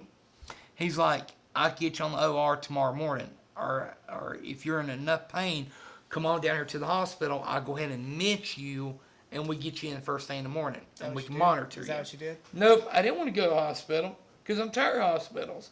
I'm like, I just see you tomorrow morning. If I got problems, I'll come holler at you, I promise you. He called on me every few hours. Wow. And check up on me. Nice. At night, the last phone call, he called about 11 o'clock and said, are you sure you don't want to go? I'll go and get you a room tonight. We'll get you done early in the morning. I said, no, Dr. Lenny, I will be there at 5:30 at Cleveland Regional. Did you sleep that night? No. You should have just gone on in. Because I know what it was going to be.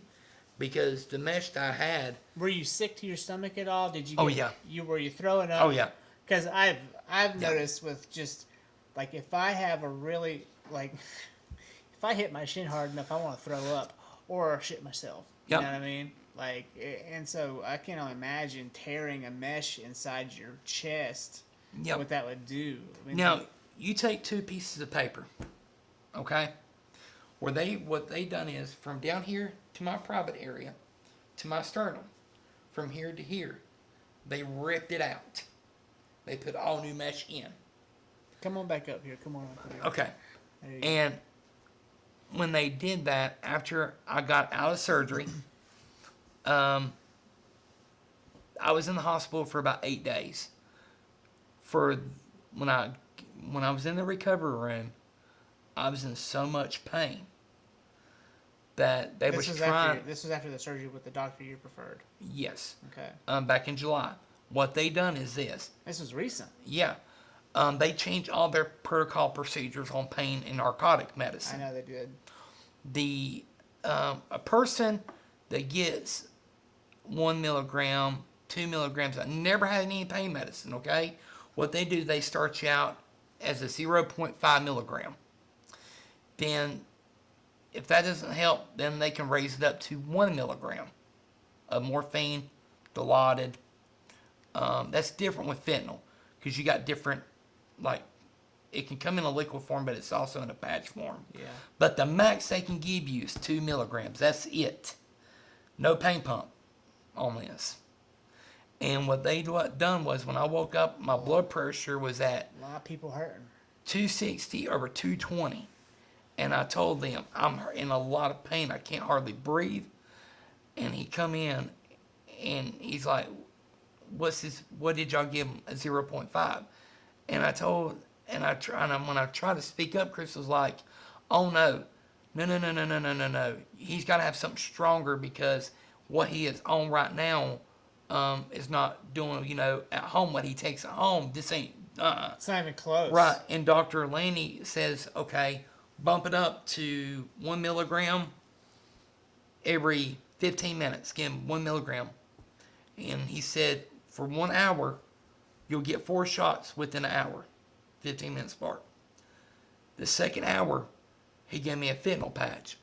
He gave me a 50 microgram patch. And at that time, had you been using fentanyl at all? Yeah. Okay. I've been on fentanyl for almost 15 years. Oh, jeez. Yep. I've been on them. They work great if you go by the protocols and the procedures, what they tell you to do. And a lot of people don't do that. They abuse them. Exactly.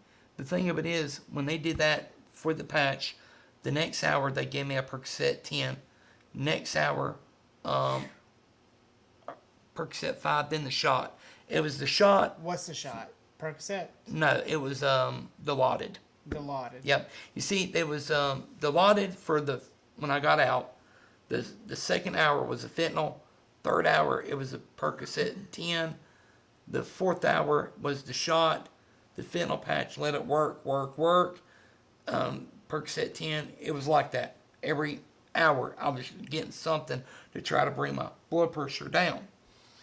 I was in there for 8 days. But the 3 days, I couldn't move, couldn't talk, couldn't pee, couldn't use the restroom, couldn't eat.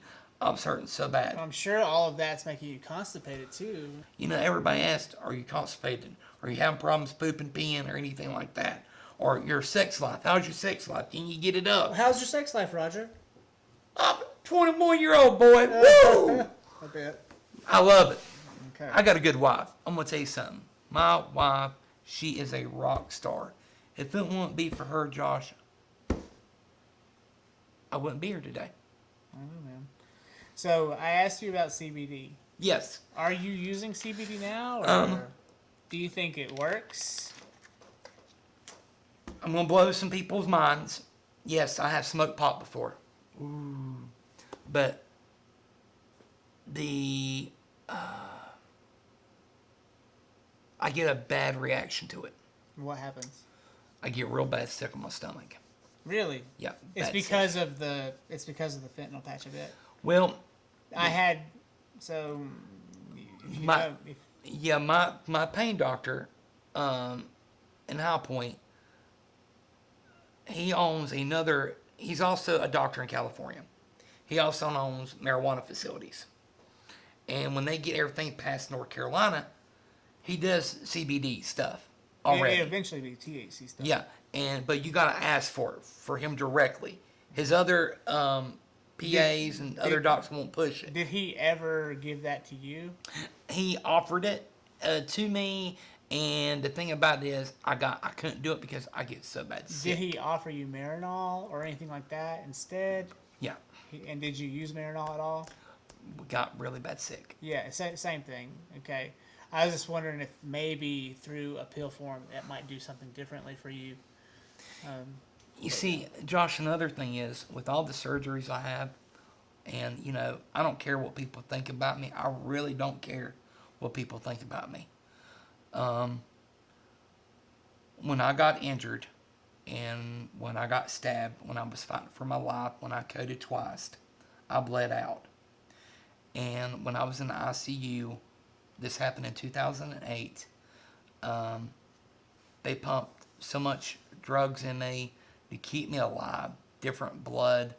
My teeth fall out, all my teeth, they was falling out. Do you have them back? Are you wearing Nope. dentures? I try to wear dentures, can't. I Feels like, can't tell that you have. no, a lot of people don't. I'm not ashamed of it. Your face wraps around your Yep. lips just fine. No one knows you don't have teeth. Nope, I don't say that too often, and You don't slur. a lot of people, has asked me, I didn't know you didn't have any teeth, and why can't you eat that steak? I can do a lot of things people don't. Gum it down. Yep, you got that right. If you're hungry. But the thing of it is, when I got all that blood, one thing about me and Crystal, I love to snuggle with my wife. Crystal couldn't snuggle with me because I stink so bad. What'd you smell like? She'll tell you I smell like pure shit for like 3 months. Was it you detoxing your sweat glands? The blood. There were other people's blood inside of me. Really? I stunk so bad, my family could not be around me. What's the smell coming from? Your glands? I guess when I got other people's blood in me, when I got stabbed, I only had 1 pint left in my body. Wow. And when I got more blood in me, and when I was, when I went back, finally got home, it took like 3 months, and it was kind of like in this winter going into spring. It was on a cold day, and I'm pouring sweat, and I stunk so bad. I went to take a shower and try to rinse off, and I still smell bad. That's a detoxing thing. And the thing of it is, Crystal's like, and I even called the doctor, and I asked the doctor, what is going on? He's like, when somebody loses a lot of blood, and we give them IV pain medication, or blood treatments, or antibiotics like I did, it's going to throw your chemical balance off. Because It's not your blood. I had over 5 drainage tubes. I had over 3,000 staples and stitches inside of me, inside and out. My stomach does not look like a stomach. I don't have a belly button. Yeah. But by the grace of God, I'm here today. But yeah, I've been through hell and back multiple times, but I keep on going because of my faith and because of my family. Let me change gears. Go right ahead. I'm sorry. No, that was good. That might even be a little bit we put out. So, you own your own business. You've owned it for a long, long time. You've watched generations come and go. Now, you've literally probably ushered out a generation into retirement or to death, and now you're out. You're with this. You're 39. You're in the middle, and you've got these younger guys coming in, millennials and Gen Zs, if even. And I want to know, how hard is it to get the younger generations to work the way you're used to? They don't want to work. All my people are old. They're all old. I'm the baby in the group. And do you think that that's because more and more people are technologically savvy and they wish to work in technological white-collar positions? Yeah. And what's going to happen to the roofing industry if more laborers do not show up? We're going to be a dying breed, and How do you automate that? you won't be able to. So someone's going to have to just realize that they need a roof. It ain't all about roofing. It's plumbers, builders, carpenters, framers, electricians. And, when we went to school, we had a trade. People done mason, brickwork, mechanic. And I tell this to everybody. When we was in middle school and elementary, college, they throw that, they throw that in down your Force it throat. down my throat. I know that. I mean, college. It's great to get some college, but everybody is not college material. The boomers really, they, I think a lot of people in the older generation made decisions based on fears and fears of scarcities. And we were always told, you got to go to college or else you're not worth shit. And they didn't say it in those words all the time, but they especially me, because I was college bound, okay? Now, I had a teacher tell my mama one time that I probably wasn't college material, and that set my mom... Oh, I remember, because she told me that. That set my mom on a manhunt, okay? And this is the thing, though. He might have been right. Okay? Like, he might have been right. And it's not that I couldn't get through college. It's that maybe I didn't really need to spend $8,000 a semester to do what I do, okay? When I was a freshman in college, I was in there and I realized that I wasn't going to see my major classes for 3 years. And I was like, what the fuck am I here?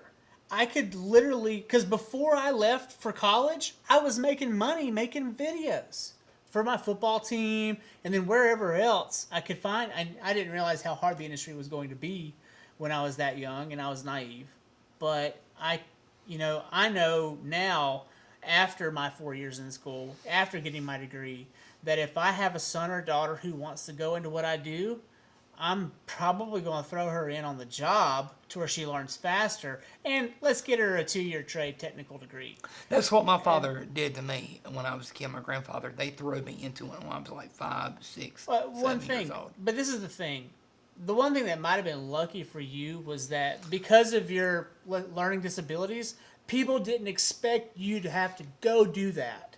And it sets you up to not have this weird lofty goal of going to college and wasting 4 years of your life literally partying, which is what I did, okay? I was chasing tail and fucking hanging out, smoking weed and shit.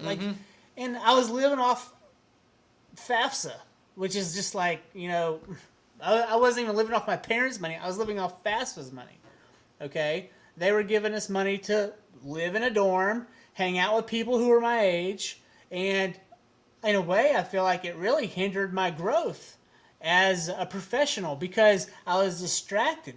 I mean, how could you not be when literally UNC Greensboro 70-30 women to men, and you're living in the dorms with all the women? Mm-hmm. Like, I literally lived in a co-ed dorm. My hall was co-ed. I was never at class. I was always in some other dorm room or down at a party. And 4 years went by. 4 years. And then I come out, I'm 26, and all of those things that I had at the university were stripped from me. The lab where I did all my work, all the computers I worked on for free were no longer there. And the harsh realities of owning my own business or working in the film industry were very apparent. And I didn't really know what to do. And I'm going to tell you right now, from graduating college, it probably took me 14 years to figure out how to make a living in the industry. 14 years. Okay, so I was, say, 25. Oh, wait, that was this year. I'm 39, right? Mm-hmm. It took me that long to reinvent myself enough times to cycle into a situation that works for me. I had success, but it was short-lived. I have people come up to me all the time. How did you do it? Do you got a college degree in business line? No, I got a college degree, in EMS and my firefighting stuff. But I tell people this. Everybody's not college material. If you're in high school and you can go into a trade deal like a roofer, plumber, electrician, carpenter, plumbing, or building something, or doing mason, that is an excellent trade. You can make have a beautiful life. And it's really peaceful to do the work. Yep. You see the woodworking I've done? Yeah, you've done a great job, man. I didn't pick this up until COVID. Okay? Like, I didn't pick up a hammer and a screw or a hammer and a nail. See how I don't know? A hammer and a screw. A hammer and a nail or a drill bit and a screw. I didn't pick them up until I was 38 years old. I mean, I did some small stuff, but my wife will tell you I was kind of inept when it came to home repair until COVID. And what happened for me was, yeah, I was a circumstance of necessity. Like I realized that no one was going to give me shit, and I couldn't afford. Like I saw this on Pinterest.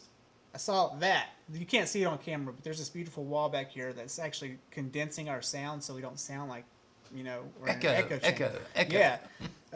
But I looked at that, and just one of those panels was $3,800 online. $3,800. Wow. Right? And I said, well, I can build that, and I have a pile of wood in my basement. Let's just do it. Took 2 weeks. 2 weeks later, I had it built, and then, I refined it, perfected it, but that led me to that project, and then those projects, those are beautiful right up there, and these tables. And, that's another thing is, I had so many people come up to me and ask me, about my business or the EMS business. I can say this. I had 8 people went and got their paramedic degree and got their RN, and 2 of them were getting their doctors because of me. Nice. And I told them how to do it. They didn't have to pay any money for their college. What'd they do? Well, and I tell this to a lot of people. If anybody's interested to become an EMT or a paramedic or a firefighter, and, you got to go to school for it.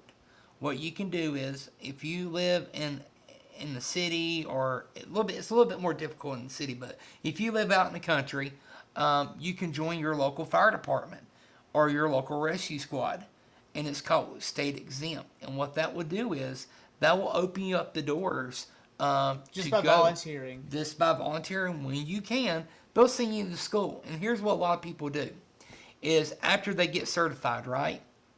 Say for instance, I didn't do this because of my back. After you got your EMT, you go to Duke Hospital, Carolina Medical Center, go Life Flight. I mean, we got, or you can go to the county EMS out here or join on with the county. But to me, if you really want to learn, you really want to dive in and try to make a difference and change your life and people's lives, go to a trauma center.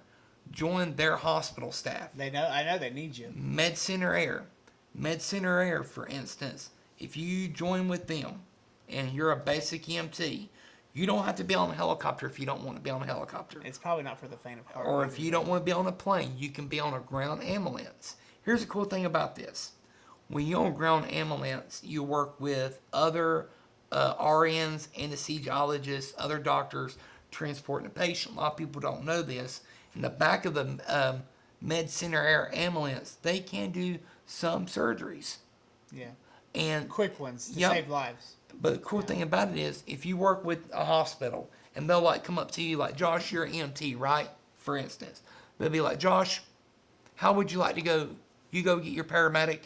We'll pay for your schooling. We'll pay for you to go. They'll let you pick your route too. You can go through however. And after you get your paramedic, and say for instance you want to get your RN, you go to them, hey, I want to go get my RN. They'll pay for that. Wow. And if you want to go get your docs, they'll help you with that as well. Huh. Who would they need to contact to make this happen? If someone's watching this right now and they don't know where to start, where would they just walk into the firehouse? Yeah, go to the firehouse. If you see a vehicle there, go to the fire department and tell them, look, I live at XYZ. Yeah, and I'm wanting to join your department. They will take you with arms open. Right now, North Carolina, a lot of people don't know this. You got a lot of paid departments. But you know what really makes the fire department is your volunteers. You got 1.2 million, I think, volunteer constantly. They don't get paid for it. Mm-hmm. It's like when I went to Ford. A lot of people made fun of me because I had radios, I had my cell phone on me, my pager. Nobody else couldn't have that in class. But if you're on the fire department, you can't have that. And if you get a call, you can leave from school. And that's what I did on multiple occasions. And going back to that, if you don't like the fire department, go to the rescue squad. But I would say this. It's coming. fire will be rescue or fire will be going to EMS because your local rescue squads is closing their doors. There's just not enough money. Like Hickory Rescue. Hickory Rescue was in Hickory for a long time. They closed Hickory just got tired of it because they kicked them out in Hickory Fire Department. Now they've got EMT and paramedics. And now Hickory's got a ambulance on their fire department. But yeah, go to a fire department or rescue squad, tell me you want to join, and they'll help you with your you get your certification and go through your college. Okay. When it comes to your employees now, a lot of people still riff-raff around about how the Latin Americans took our jobs and all this. Immigrants are taking our jobs, even though we're all immigrants. Who on your workforce, or who do you staff that is the most reliable demographically? Is it the older guys? Is it the Hispanic men or women? Who really We got a steps women up? roofer, and I'll be honest with you, women. If I can have more women, I'll work them instead of the men. The finesse. The women are more. They're smarter. Yeah, they're smarter. They're more self-confident about their work. They're also not like always talking back. Yep, they don't run their mouth. They get the job done, and they love to learn. Again, I'm the baby of the group. I got other guys who's a lot older, 4th and 5th generation roofers. But, What do you do when they have to retire? Or they keel over on the job? well, that's why with us we carry a defibrillator. I don't let that happen. Well, all right. But what do you do when these guys got to move on? How do you fill Well, those that's going to be ranks? hard because, again, nobody don't want to do this. Yes, I have lost a roofer. Well, the Latin Americans want to roof. Yeah, but I the mean, thing about that is I have seen a lot of their work. they work fast, but is it good? Their quality's not great. All right. We had a right across the street, the Propes from my mom's house. They came in and they swept through that roof, and probably, it took them 6 hours, but man, was it quick. Yeah. And they were banging. There was like 8 of them on the roof. Yeah. It was a busy day over there. And I've seen, I'm not talking about a lot of bad about roofing companies. With us, we do a criminal record check, drug screening, and alcohol screening. And if you want to work with us, we'll give you a chance. But you cannot have a bad criminal record. With the drug screen, Yep. do you look at that and decide, oh, well, he's just smoking weed? Yep. That's all right. Yep.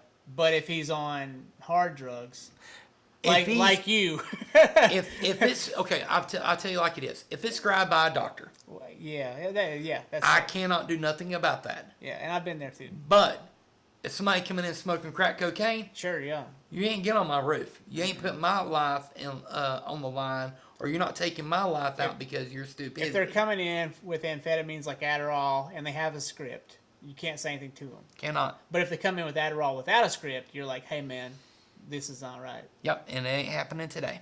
Yeah. Like 2 days ago, we was up in Asheville Right here. doing work for a historical house. That house was built back in the 1790s. It was a slate roof, and it was a dangerous situation for a repair. You can't walk on slate. And the pitch of it was a 12-12 pitch. That's how they are up here. And it's one on the back side of the house is an 8-story drop off. If you fall off, you're dying. You're dead. Or hurt real bad. Well, you probably ain't gonna make on this one because it's concrete. And with us, I got a small group of net guys and girls works with me.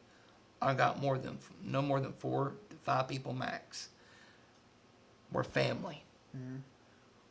We work together. We go on vacations together. We do Christmas together. We do Thanksgiving together. We're as a family unit. And if somebody's mad about something, we discuss it before we start the day, and we get it knocked out, and we go on about our business. Yeah. But always safety's first with us. We carry a defibrillator. We carry medical equipment with us because we can go all over. North Carolina, South Carolina, Georgia, Tennessee, Virginia, West Virginia. It's like today, I'm sorry, running so behind. I was in Woodland, Virginia, doing a roof repair. It's a long haul, man. But when people, we sealed up 2 fire chimneys, 3 pipe boots, and fixed 1 piece of vinyl siding, clean out their gutters. We're going to be calling you up here at some point. Well, we'll take good care of you. My wife was like, "Oh, let's get a few quotes." I'm like, "No, we're just going to call Roger." She's like, we should get a quote." I'm like, "No, listen, no one's going to give us a better deal than Roger. Just trust me." And she's like, "Okay." And I'm like, just, I got it. You know, like you literally already came up here once and patched us and didn't charge us a penny. Nope. We're in and out. Yeah, and don't bring that up. I love y'all. Don't bring that up. We're recording. Sorry. But, Sorry. like with your mom, I done work for her. But that's a lost leader. That's how I get business for myself. I don't charge her. Like Miss Kiker, Miss Lloyd, Someone will come in, dude. Shirley Powell. I don't charge none of y'all because I love y'all family to me. Someone will call me and they'll need a family portrait or something. And that costs a random person like $500, you know. And I'll just run in. I'm like, "Hey, here we go," and I'll just pop them real quick. And then I'll be like, "Hey, give me your phone. I'll take one with your phone so you have something today." And I won't charge them anything. But then later, they'll say, "Hey, we've got, my company has a Daimler Trucking has a." And then next thing you know, I'm quoting for a really, really big job that was unexpected. And so that's business 101, Yep. And so here we are 4 years later, and we're going to have a whole new roof up there. Well, John Spivey, who owns Pepsi in Hickory, his mama, they was twins. She was 98, and her other sister, was 98. Both of them was up there in their age. We did their roof. She only owed me $2,500.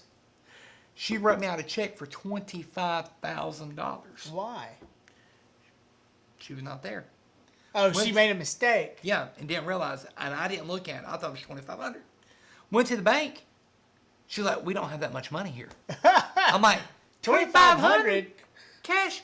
She's like, "No, it's $25,000. I'm like, "Oh, hell no. Let me have the check back." They thought you were hot shit, didn't they? Yep. I said, "Let me have that check back right now." And I took the check and I drove to Hickory, Pepsi plant. I would just put the decimal over one. And I went inside. I said, "I need to talk to John Spivey, and it's an emergency." And he come popping out the door. He's like, "What can I do for you?" I said, "John, your mom hired us to do your roof." Her roof. "Yeah. What's going on?" I said, "Can we talk privately? Because I don't want this to be out." He said, "Yeah, come on in." I said, "Your mom only owed us $2,500. She wrote me out a check for $25,000. He looked at that. He said, "You could have cashed that and got by with it. I couldn't do a damn thing about it." Yeah. He said, "Why did you not do that?" I said, "Well, I'm a Christian, and I don't want that to happen to my parents."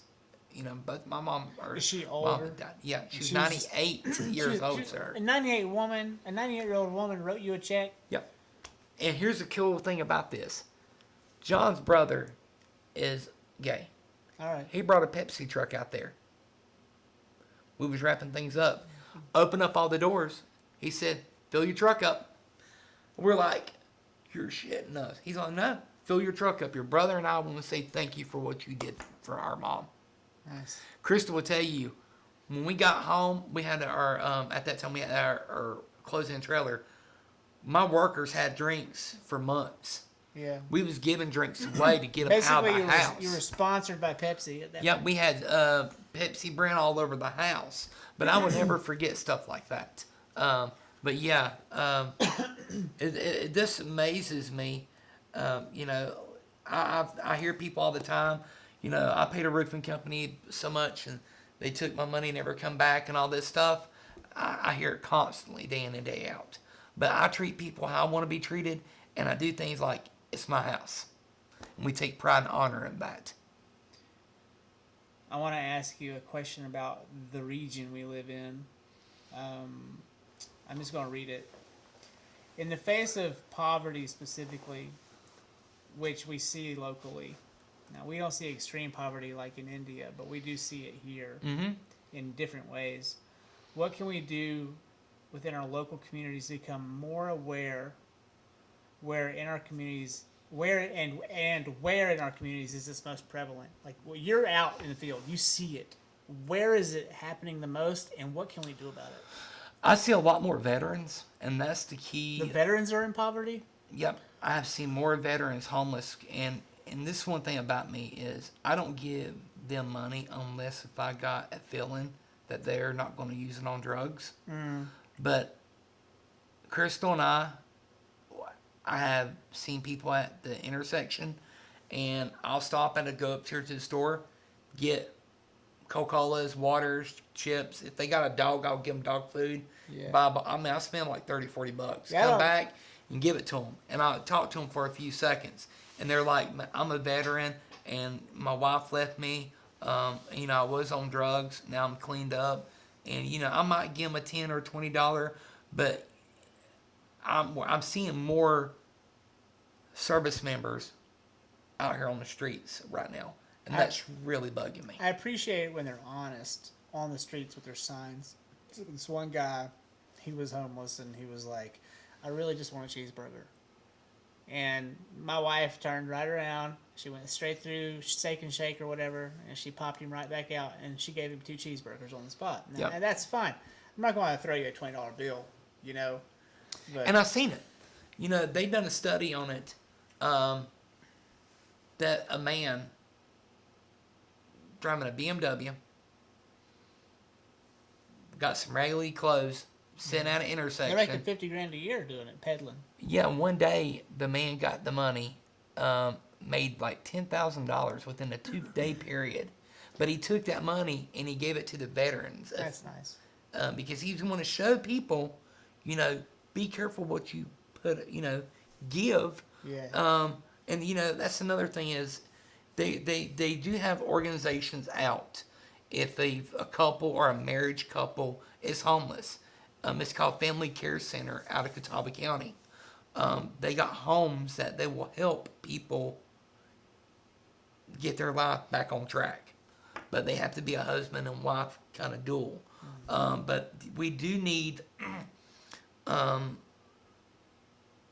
organizations for women or women and kids or for men that, get them off the streets. Because more they get on the streets and not get the help they need, then they're, it can lead up to a bad situation. Well, that's in part why I started Ridge Journal and My Unspoken Truth. Well, Chad started My Unspoken Truth, but he's dead, so I took it over. My thing was, and it took me a while to come around to this, but because at first I was just trying to please everyone because I wanted a magazine that was interesting, and I wanted, and like you with women, I love female writers. They're just the women write. They're better writers in most cases, and there's more of them. And so I still want women to write for the publication. However, it's a men's magazine, and we're focusing on men's needs specifically. And I'm not catering to white men only or straight men only, just men in general. And the topics abound for people who are men. And so it's been really hard to really pinpoint that. But what I'm realizing is not only do they need that attention, inside the addiction facilities, but they also need that attention, just in general in the media. And so that's what we're trying to give them. I don't know if we're accomplishing that yet, but we're still young. We have a lot more to do. Is there anything you want to add to that? I'm going to move on. Yeah. Go ahead. I tell you one big role model in my life after losing my father and losing Danny Bradley is Bob Russell. I don't know if you ever heard of him before. Charlotte Russell that went to Ford? Yeah. That is her dad. Her dad is my dad. African American. Yep. He's a black man. He was the first probation officer in Catawba County. He made history in North Carolina.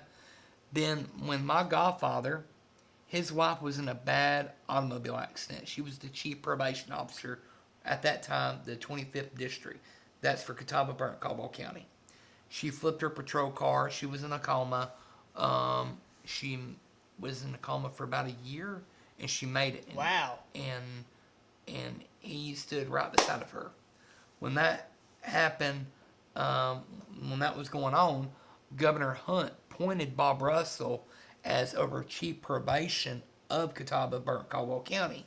He's the first black African American chief probation officer in the state of North Carolina. Wow. That man has helped me so much in my life. And again, when I was hurt, couldn't work, the man put food on my table. He got Christmas presents for my kids. I was not able to do that. He got you Christmas presents? What year was this? Back in 2008. He got us Christmas dinner, turkey, Christmas presents. And I couldn't do it at the time because I was laying up in the hospital. Yeah. He gave money to my wife to make sure she had plenty of gas money to come see me back and forth out of the hospital. And Bob is still living today. He was my best man at my wedding. Wow. I talk to him every few days. I tell him I love him. He loves me. And here's the kicker. I love this. It's been a while since we go out, but when we go out to get food, when the person's taking an order, and I'll be like, "Dad, what do you want for dinner tonight?" Well, son, and people look at us like, "That ain't your daddy." And Bob will always stop and said, "Yes, that is my son." It doesn't matter. He's white and I'm black. Color does not matter a thing. It's a matter of love and caring for this young man, like I did for him. Now we need more of that, don't we? And I love that man to death, and he has taught me a lot of stuff in my life. Let's talk about the influx or the increase in building materials. Our president, Joe Biden. All right. Trump 2024. No. All right. So I live in a family that is divided by this issue. My sister is a staunch Democrat, and she would knee-jerk at you if she were in the room, and she'd say, "It's not Joe Biden that's causing this to happen." And then she would go on a rant with really big words, by the way, as to why it's not Joe Biden's fault that the cost of materials are going up. It is. Well, I'm going to put this much. When you pay somebody more money to stay at home and not to actually go out and work, what are you going to do? Well, I'll be sitting at home if somebody offers me that kind of money. Yeah, I'm going to sit at home. You going to pay me $700 or $800 a week? And I go out and I'll make $300 or $400 a week.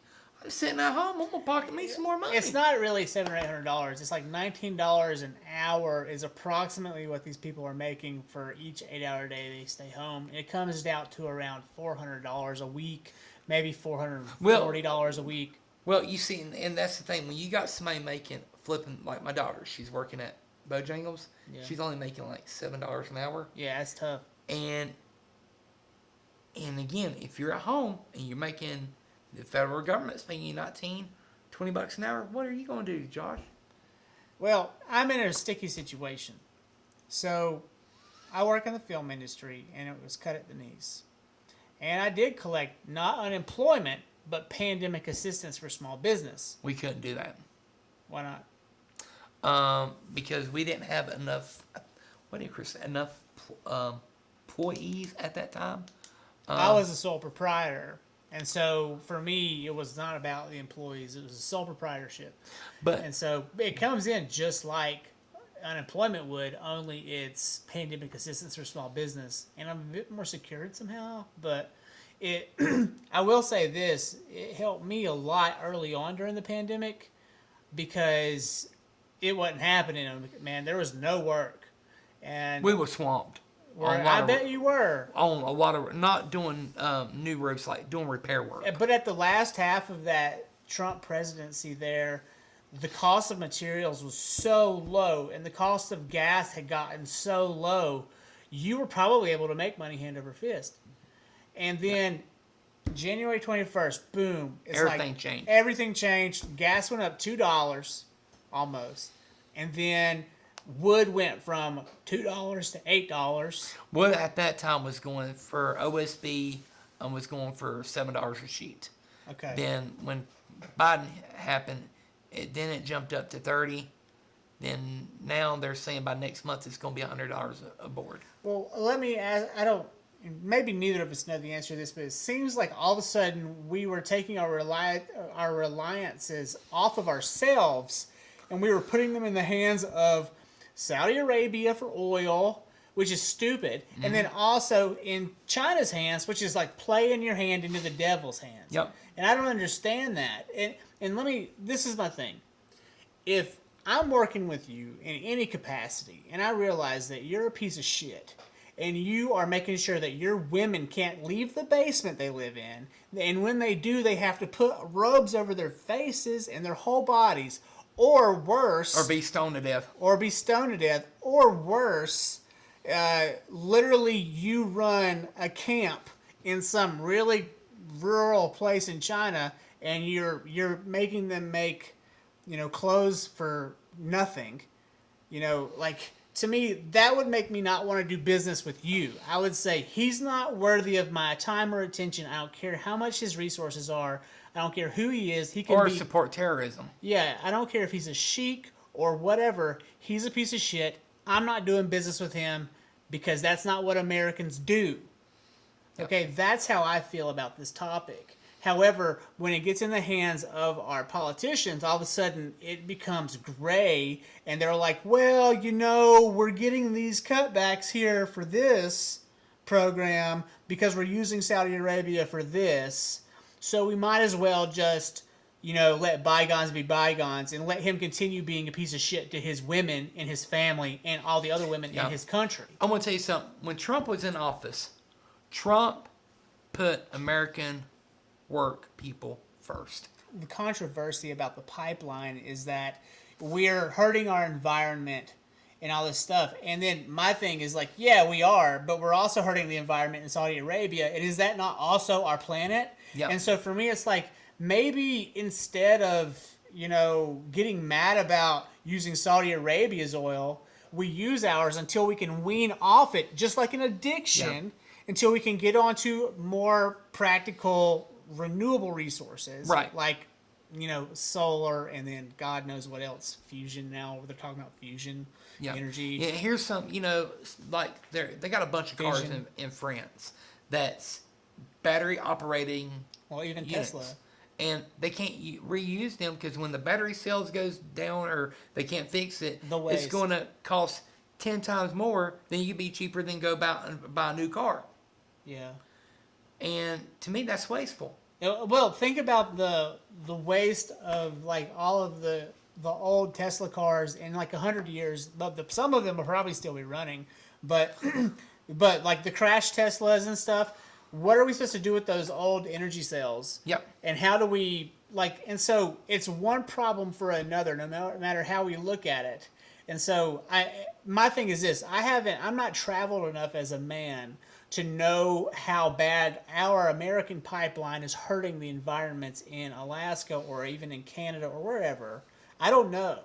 All I know is either way, if we use those pipelines versus Saudi Arabia's pipelines, we're still harvesting the blood of our planet, for use for energy. Either way, right. It's the same source. It's just from a different location. And are we not exploiting the people in that country? And what, is that okay? So let's not exploit ourselves. Let's exploit them because they're brown and they don't live in our country. Yeah. Like that, to me, that's super racist. And then also it's the same thing just in a different place. And everything in our planet is connected. It doesn't matter. Yep. What's your take? I agree with you on that. I mean, so for me, it's like we might as well use our own pipeline and ensure that our prices stay down and allow our economy to thrive and give those jobs to Americans, whether they're immigrants from Central America who are now Americans, or whether they're actually tried and true Americans, like in the sense that we're Americans. It doesn't matter. Here's the thing. We got natural resources in North Carolina. Lots of them. But they don't want to, like for me, for fracking, no fracking. Yeah. That's going to cause a lot more earthquakes, a lot more damage to the environment. Also, the water. Yep. Our water systems will get Yep. bad. But You saw that happen in Ohio, right? Yep. And here's another thing. When the wind, oh Lord, the wind turbines. The turbines. They was going to do some up in ASU area. We have a lot of wind here. They did not do that because the wind did not blow 24/7 like it does on the coast of North Carolina. Super gusty. Right. Yeah. Now, inconsistent. when Pat McCrory was in office, he signed a bill to put wind turbines off the coast of North Carolina, if I'm not mistaken, on the ocean waters to collect energy to bring it back on land. They also have those underwater ones too. Yes. Yep. And we never heard anything else after that. I don't know Well, if they did there's it or did probably not. a big blowback from the environmentalists for the ocean there. However, I mean, Anything we do, Josh, it's going to impact the earth. It's going to impact the earth. It's like the pipeline. If Joe Biden was smart, he would finish off that pipeline. That would bring the gas prices down. Like this attack we had not too long ago, Russia. They attack our. I don't believe it was Russia. I don't believe it either, I but think that's what they said. I think it was an inside job. Yep. Because with all that computer system, They just blamed it on Russia. and I told Crystal bullshit. this: a lot of people don't realize that main gas line from Louisiana comes up Mississippi, Georgia, South Carolina, up to North Carolina through Charlotte. That major line. A lot of people don't know this. You know where 485 and 85 is? That's where the pipeline That is. pipeline's right there, and it's going all the way up to Greensboro. I bet. Greensboro, Greensboro's all and up then to they have Virginia. the Greensboro has those big oil hubs. That's where that main line is. You know, if they we got- feed that tube and they feed them the tanks. If someone decided to attack us, Greensboro would be a lit candle. Oh, dude, you if just someone- don't know. if If they hit that someone- line underneath the ground, man, it'd be bad. Greensboro would literally be the first carpet bombing of the Southeast. Here's another thing they're doing. A lot of people don't know this. I've been told that the main line for 480 or 85 or Greensboro, they're going to connect a line from the Greensboro tank or Charlotte tank all the way to Wilmington. Because every day we bring in gas from Saudi Arabia. Yes, thank you. In Russia and other parts of the country, they bring it to Wilmington. They offload it and they put it in their units. The 18-wheelers come, pick it up, bring it up here to Charlotte or Greensboro to unload it. But I was told they're in the process, probably going to do an underground gas line, connect the main line from 485, 85 to Wilmington. They're going to have a line to connect to it. It'll be easy, more access of So right now, gas. are they tanker trucking that down? Yes, sir. I can see how that's- Yep. So, I mean, you seem very knowledgeable on the pipeline. I drive. I'm gonna tell you something about. I love this state. I love our state. I didn't we realize got- it until we moved back how much I loved it. We I got was- things we that were missing it. people don't know. And I tell people, if you really want to know about North Carolina, get in your car and drive around. Josh, and only in North Carolina, we got the Piedmont, the coast, and the mountains. There's no other states does not have what we have. California could go. You could say, but then they have Gavin Newsom, and so then there's that. But and then I've traveled. New Mexico is beautiful, but there's no ocean. The only place, I guess, and I haven't been here, in Chile, you can actually drive from the mountain to the sea in an hour, from what I understand, or two.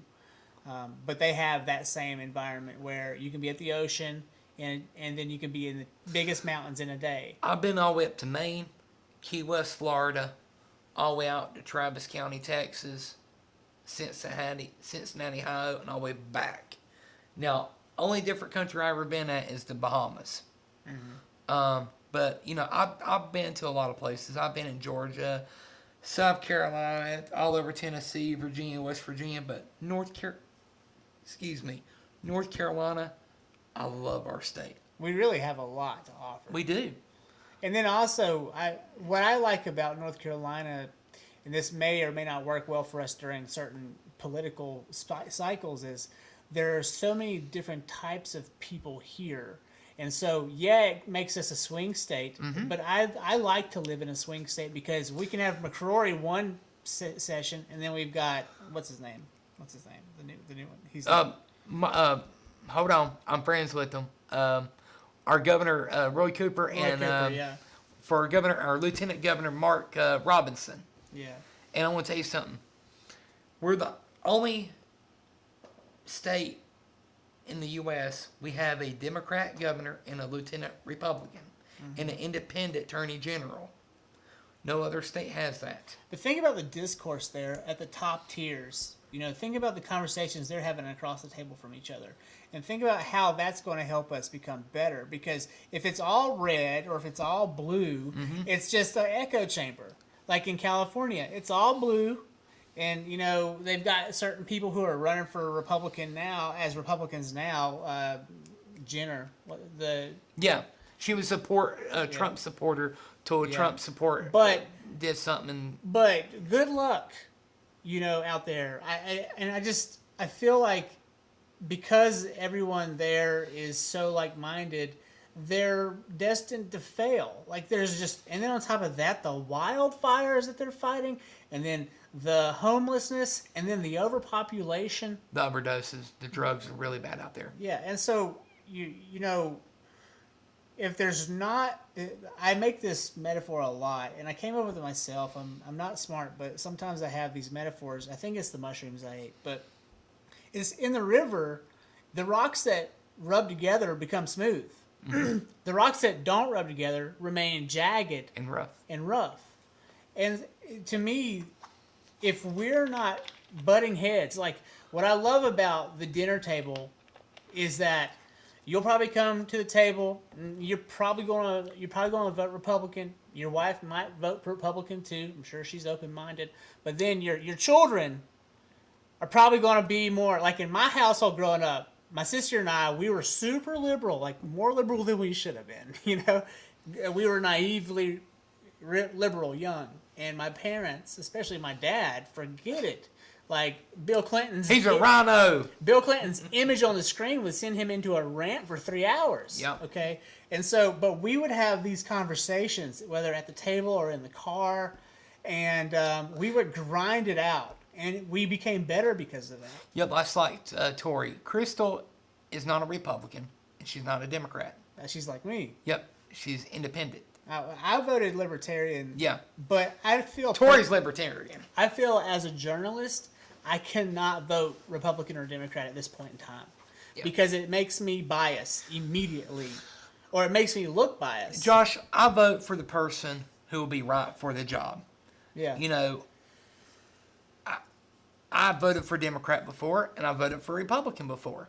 But again, I vote for the person who's going to do right, good for the job, like Josh Steins. I talked to Josh Steins. Who's Josh Steins? He's our Attorney General. Okay. He's... for North Carolina? Yeah, for North Carolina. He's not a Republican.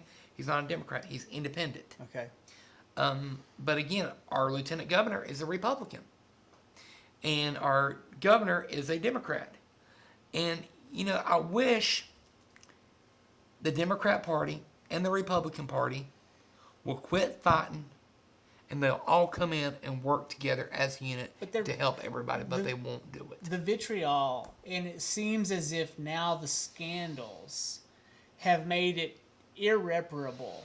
Yep. And I don't see a way out of that without a third party coming into play. Yep. Whether that be the independent party, a black party, or a libertarian party, which I find to be tired.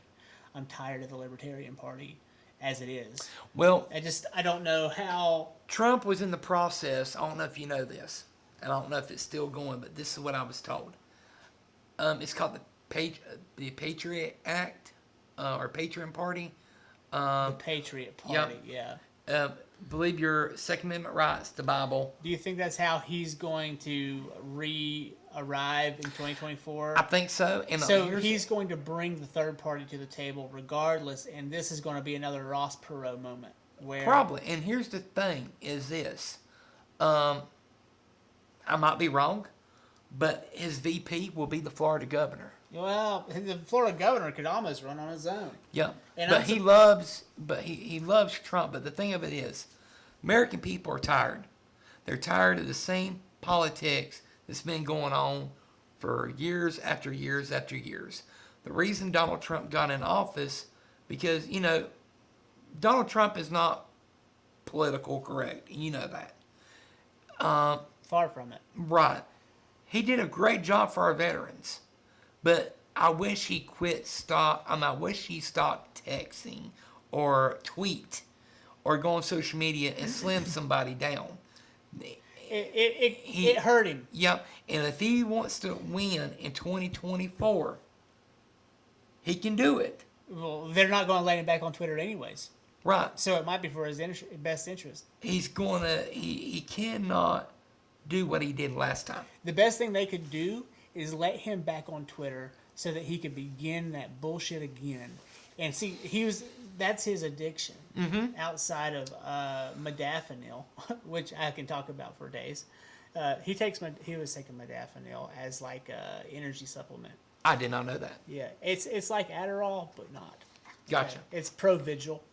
Anyways, well, he was taking modafinil, and that's awesome to hear that a 72-year-old man's taking that every day. How did he not die of a heart attack? Well, one thing about Trump. Trump had a high standing go, go, go, go, go. I know some people on the Secret Service that worked with Trump. It's because he was on the go, son. Now, have you ever taken modafinil? No. It will put you in a Zoom state. Now, you will be flying, man. Joe Biden. You know what time he goes to bed every day? Probably 5:30. 6 o'clock at night. He's got to. For his cognitive level. Here's the thing. Yeah. But here's the thing with Joe Biden. When Donald Trump was in office, 6 o'clock. He took heavy payloads. I mean, all the time. He didn't sleep. Yep. Joe Biden, a light workload every day. He don't work hard. Well, there's not much he's doing. Right. To me, you have to be on top. You got to work. You got to protect our nation. You got to protect the American people. And Joe just sitting back. The Democrats were like, well, I guess I'll vote for Joe. And is that what you want behind your world leader? Is that the type of energy you want behind that person? The Trump supporters were super gung-ho, and it made me nervous, but at least they were all in. Yeah. And then, I don't know how Biden won that election. He didn't even campaign. And we can talk conspiracy all day, but at the end of the day, it was Donald Trump versus the entire Democratic Party. Okay? And Donald Trump lost. He lost, and he's got to lick his wounds because, fuck, dude, they beat him at his own game. And here's the thing, what hurt Donald Trump is the pandemic. A lot of people done mail in. A lot of people did not want to go out and vote. And with me, I went out. My family, we went and voted. But there's a lot of people who was scared of the pandemic and was afraid. But I will tell you this time around, when he runs in 2024, you think Joe Biden had a landslide win? No. You're not seeing nothing yet. But that's the thing, like, how was that even a possibility? Because when I was. I don't know. I was in Hickory. Did you see the crowd? And here's one thing about the crowd. Insane. Here's one thing about the crowd. Crystal and I, and some of our friends. To the rally? Yeah, when they said, you went to the rally. Yep, they said no more. People didn't, jump up and start kicking and screaming, calling it police, F you. Everybody, when they said no more, everybody got around the fence. And everybody listened to the, law enforcement. Everybody was having fun. And Donald Trump, when he got off that helicopter, he come up to the fence where everybody was at. And he was like shaking their fingers. Yes, having a good time. And you can see the Secret Service's face. They was not like, watching. They was watching hands, but they was a little bit more relaxed because he was in his comfort zone there. Yeah, but there's nobody. You could probably, if Donald Trump said, "Okay, y'all, go ahead and go home," everybody would have went home. But everybody stayed. it just blowed my mind how people reacted that day in the history. numbers don't add up for me. And the crowds don't add up. the crowds don't With add Joe up. Biden. No, they just don't. And I know that the Democrats were running a very clean campaign as far as not touching people and and so there's that. But I don't see how it happened the way it did. Yeah. Am I happy it happened the way it did? Not necessarily. Am I mad? No. But I just don't see how it happened this way. And I feel like Trump probably should still be in office, even though it's irrelevant to me that he's there or not. I don't know. I don't even know how to say that. I would say this. If Trump, say for instance, Donald Trump was in office, the price of a gas wouldn't be like this today. But let me ask you a harder question. Do you think we would be in conflict with China right now? Because that's a lot of the reasons why people didn't vote for him, because they were afraid of conflict. Even though he didn't cause conflict, and he resolved conflict with North Korea. No, but they were all afraid that he was going to go to war with China. No, I'm going to tell you the reason he won't go to war with China. We got too much at stake with trades, with money, with goods. Trump wouldn't do that for the American people. He wouldn't start another war. Donald Trump is more talk. But yeah, if somebody throw the first swing like North Korea, if they would have launched a nuclear bomb at us, it'd be over. It'd be over. Ball game's over. He's going to throw everything at it. But you can't say ball game's over with China because they got more people. Yeah, and China don't care for the American people. They don't. And people needs to know this. They don't care. It's like a couple years ago back when we done that big trade with China. I think it was President Obama. I can't remember. When we got them ships of toys for children, and when they done the paint test, the paint come back lead. Mm-hmm. Think about this huge truckload of toys on a big cargo ship coming to the USA. All they think about is their bottom dollar. Exactly, and they don't care about the American people. They like to see American people dead. And I don't understand that. Sorry. No, you're good. You're good. I want to move on. Go ahead. But we touched on almost everything that I have on this list. Mm-hmm. I'd like to do another second episode with you as well. Oh, you're coming back on. It'll be fun. I'd like to maybe spruce this up a little bit better. Oh, and before we move to this, I heard a rumor that Biden reopened Trump's pipeline after the problem that we had with the hack. I don't know that. I don't know. I mean, I can find out. I got people who works on the pipeline. That'd be funny, wouldn't it? Yep. And here's another thing Joe Biden done. You know, when he told the people in Mexico, you can come into the U.S. For about a month, he was doing Trump's protocols, procedures, till he let everybody come in. And a lot of people don't realize this. Thank God for the Texas governor, Arizona governor, because they caught 3 terrorist group was wanted in the U.S. for the 9/11. They caught them in Texas, trying to cross over. Yeah, people don't realize, you know. And I tell this to my daughter. Say for instance, you're Mexican, or we're Honduran. Yeah, and you go over to Israel, try to go on the side of their borders, they'll kill your ass. Mm-hmm. Same thing over in North Korea. They'll shoot you if you come inside their border. And they'll know you're different. In China. They'll know you're different. Same thing in China. They'll shoot your ass dead. Same thing in Pakistan, India, Asia. If you try to go on their borders, walking in, just like people are doing, they'll kill you. The media makes it really bad about the cages that the children are in. President Obama done all that. Sure, but it still existed under Trump's campaign, at least for a long time. Okay, and so regardless of who started that, it went on. And I think what's happening here is they just don't know what to do with them. And to set them free into the deserts of Arizona or California or wherever is just probably it's not wise. To me, what they should have done is this. As a, family and law enforcement, when you arrest somebody or put somebody in handcuffs, you have to separate the people in that group, right?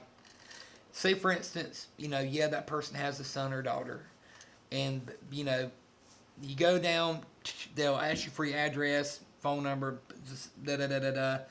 but family information. They should have had some kind of paperwork or a bracelet to monitor everybody where they're, going, coming and going, but they did not do that. So they could have given everybody a Fitbit Mm-hmm. and said, "Go on now. We'll come find you when we need to." Like an alien dropping in on you. We'll come and pull you out of your bedroom at night. Yeah. Right. But they literally could have given everyone a Fitbit or a geolocator. Literally, they could have said, "Hey, here's your new iPhone. Have fun. We'll see you when we see you. But here's your iPhone 12." And they would have been like, "Really? Thanks." And they would have gone and they would have kept their iPhone with them and they would have never left it. All what they're doing now is give them a piece of paper. This is your court date in 3 years. Come to court. If you don't come to court, we're coming after you. That's what Joe Biden's doing right now. And little do they know, they've all been tagged in their sleep probably. So they'll find them. If they got the vaccine, they probably already are tagged. So I got mine. did you? Did you have any side effects? Yes. How sick were you? Here's the key part. 2019, I had COVID. We didn't know what it was. My whole team had it. Loss of taste, smell. Mm-hmm. All right. We went Late 2019, I'm assuming. Yeah. Nobody didn't know what COVID rolling was. into the winter. Yep, and everybody, the next month, that's when people heard about COVID-19, possibly it's respiratory. January. Yep. And what happened was, we went to the hospital, I couldn't breathe. I thought I was dying. Hurting, running fever, taste, smell, everything, lost it. Thought you tore your mesh again? Yep. But they said, no, you got some kind of respiratory infection, a little bit of pneumonia, but bunch of antibiotics. It took me 6 months to recover. My other worker, Donnie, and his wife, Hannah came so close to putting on life support because she couldn't move air in or out. Donnie was sick almost 5 months, and he's still having problems tasting and eating food with the flavors. But when I got my shot, COVID shot, Crystal got it. Tori couldn't get it because of the age deal at that moment, that time. But Crystal had a sore arm. I had a sore arm. And Crystal had a slight headache. But it was not a regular headache. It was like a brain hurt headache. But my joints was hurting me some. Well, everything went away the following day. The second shot that I got, all my joints hurt. I was hurting so bad that I had to go down to my pain doctor. They gave me a shot of 100 micrograms of fentanyl. Pain shot. Because I was hurting so bad I couldn't hardly move. And I'm still having problems with all my joints. You're just in pain sometimes. Yeah. If it gets cold, you feel it. Oh, yeah. I can tell you when we get really bad, if the winter's going to... Yeah, I can tell you. And it will come. Hit it again.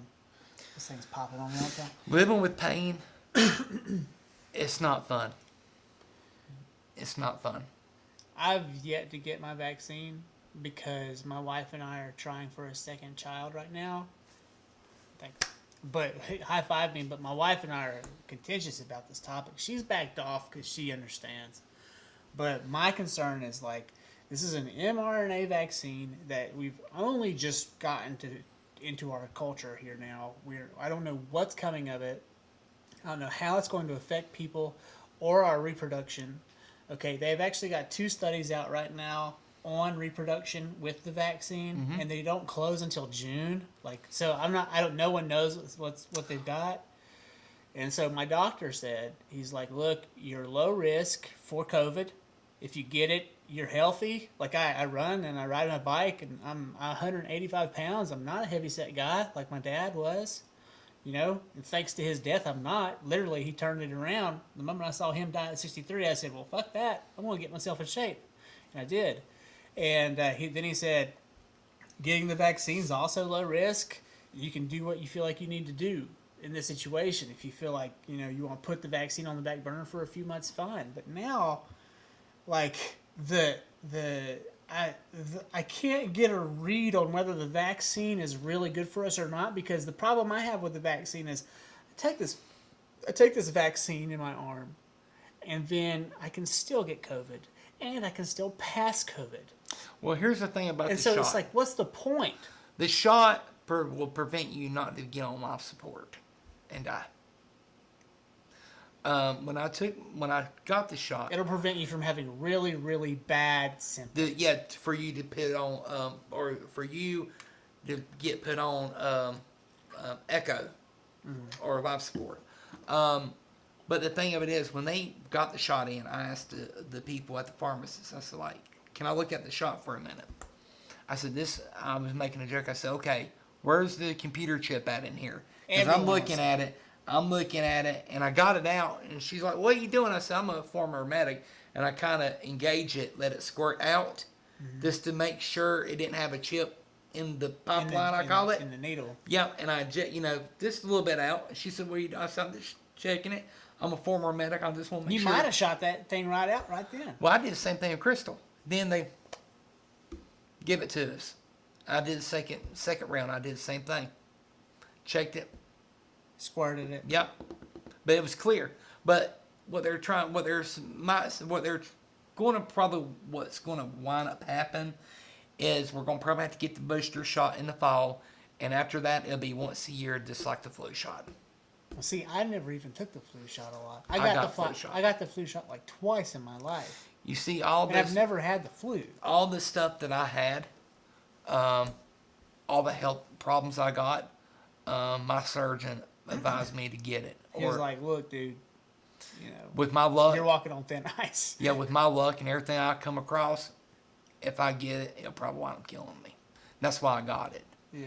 But you did get it. And, Yep. And it didn't Yep. kill you, but it certainly hurt you. Oh man, I'm gonna tell you, I feel like I was dying. That's one rodeo I don't want to ride again. The COVID-19 rodeo. Yep. Did it affect your heart? Like, did you have chest pains? Blood pressure. It will mess with your blood pressure, and it can mess with you having severe headaches all the time. Crystal has headaches. I worry about her because my wife's a diabetic, and I worry about her because she does have high blood pressure on top of that, and my wife is my world. She's my everything. If something happens to her, Sure. Well, you got your kids, dude. You got your dude, kids. something happens to my wife. My kids are grown. I'm gonna tell you, Crystal, and it goes back. So she needs to outlive you then. Yep. I'm sure she loves that. And I put a lot of pressure on that. I want to tell you something. My wife is a good woman. I've done a lot of stupid things, man. My marriage should have been over a long time ago. I've done a lot of stupid stuff, Josh. When I was fighting my PTSD, my depression, I cheated on my wife. My wife found out. And that's why I got the help that I got. And my wife stayed right beside me. I want to tell you something. Who'd have you, Roger? Every surgery, besides the one for my appendix, she's been at every doctor's appointment, every surgery. Every time I got put in the hospital, she has been beside me and not left my side. I want to tell you, when my stomach was flayed open, she could have said at that moment, "Nope, I'm not taking care of you. Hell no, I'm not changing your bandages out and repacking your guts." This was after you. Yep. And she done it. She was a trained EMT. The surgical docs, the trauma nurses, they brought Crystal in, and they took out my galls out of my stomach. You can see my stomach, my organs, my intestines, and they taught Crystal how to pack it.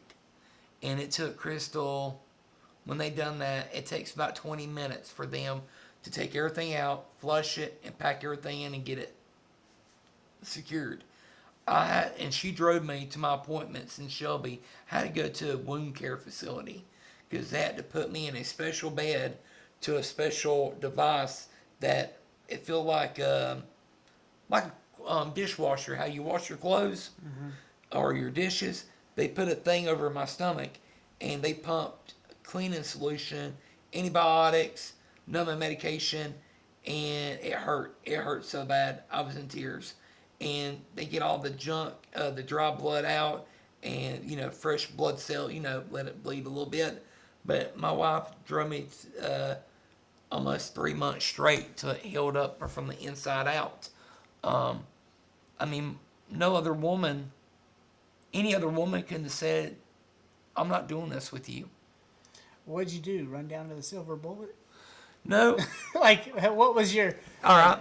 You don't have to go too far in this. No. Now.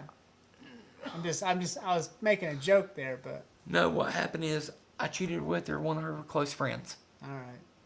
And Sure, she's not friends with her anymore. No.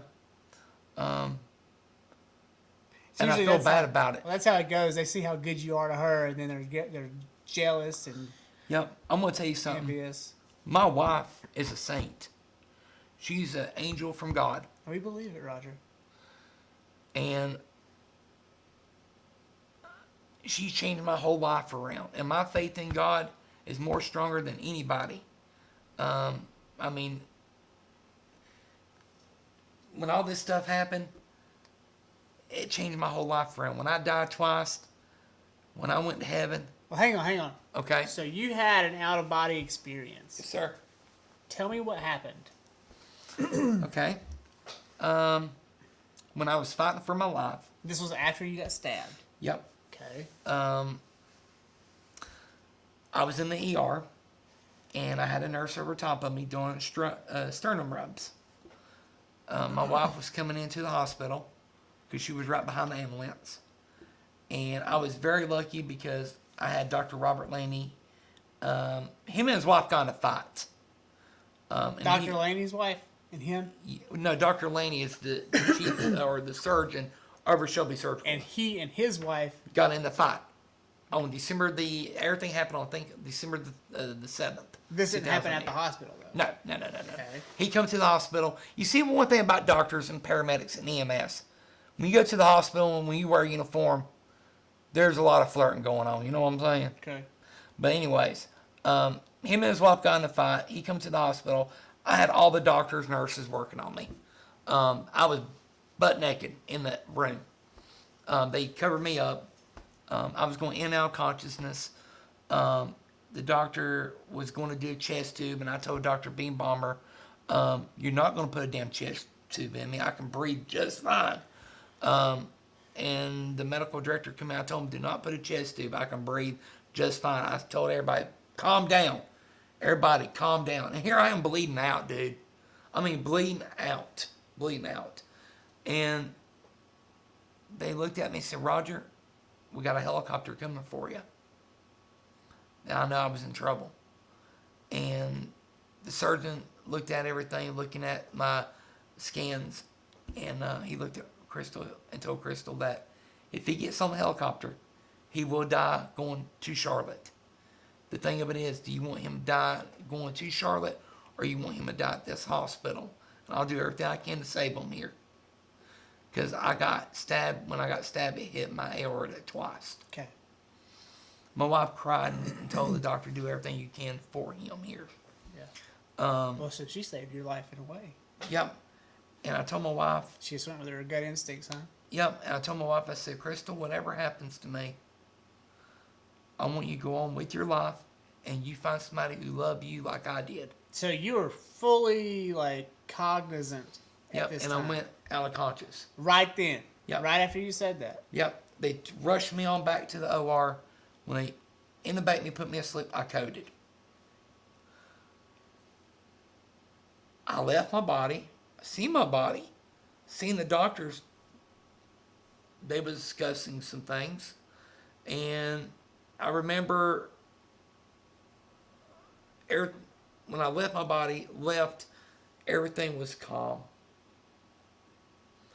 I see my parents. They were dead, though, at this time. Yeah, Did both they of them. talk to you, or did you just see them? They told me it's not my time yet. Okay. Were they together? Yes, they was together. And were they, in love together? Or Yeah. They... Hold hands. Because they were separated.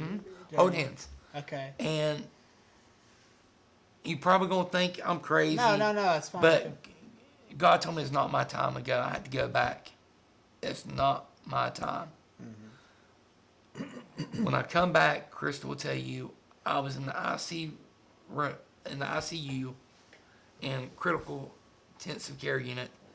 I was fighting the docs and the nurses. I was trying to rip my intubation tube out. What was your motivation? To die. I didn't want to come back. Even though God told you it wasn't your time yet. I was so mad at God. Because you wanted to stay? Is Yep. it just like really warm and cozy there? It was beautiful. What'd you see? It was like a blue light, white figures. I know my mom and dad because I couldn't see. It was like telepathy? Yeah. It was very peaceful. Love. It's like once you get a taste of that, why would you want to be here? Right. And there was no hating. It was just love.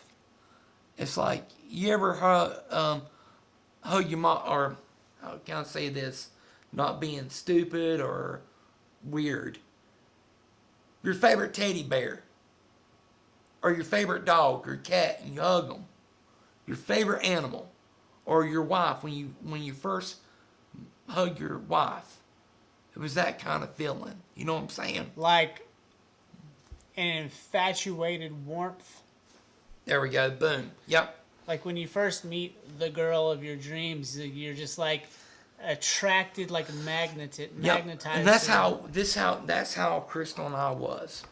She didn't want to do it, but after. But then once it happened, you were like stuck to it, and that's also how you felt when you were in the, let's call it the holy place. Yep. The other side. Yep. And when I woke up, I told the doctors what they were disgusting. I flipped them out, and I told Crystal, and I told her I was sorry. My life is going to change, and it did.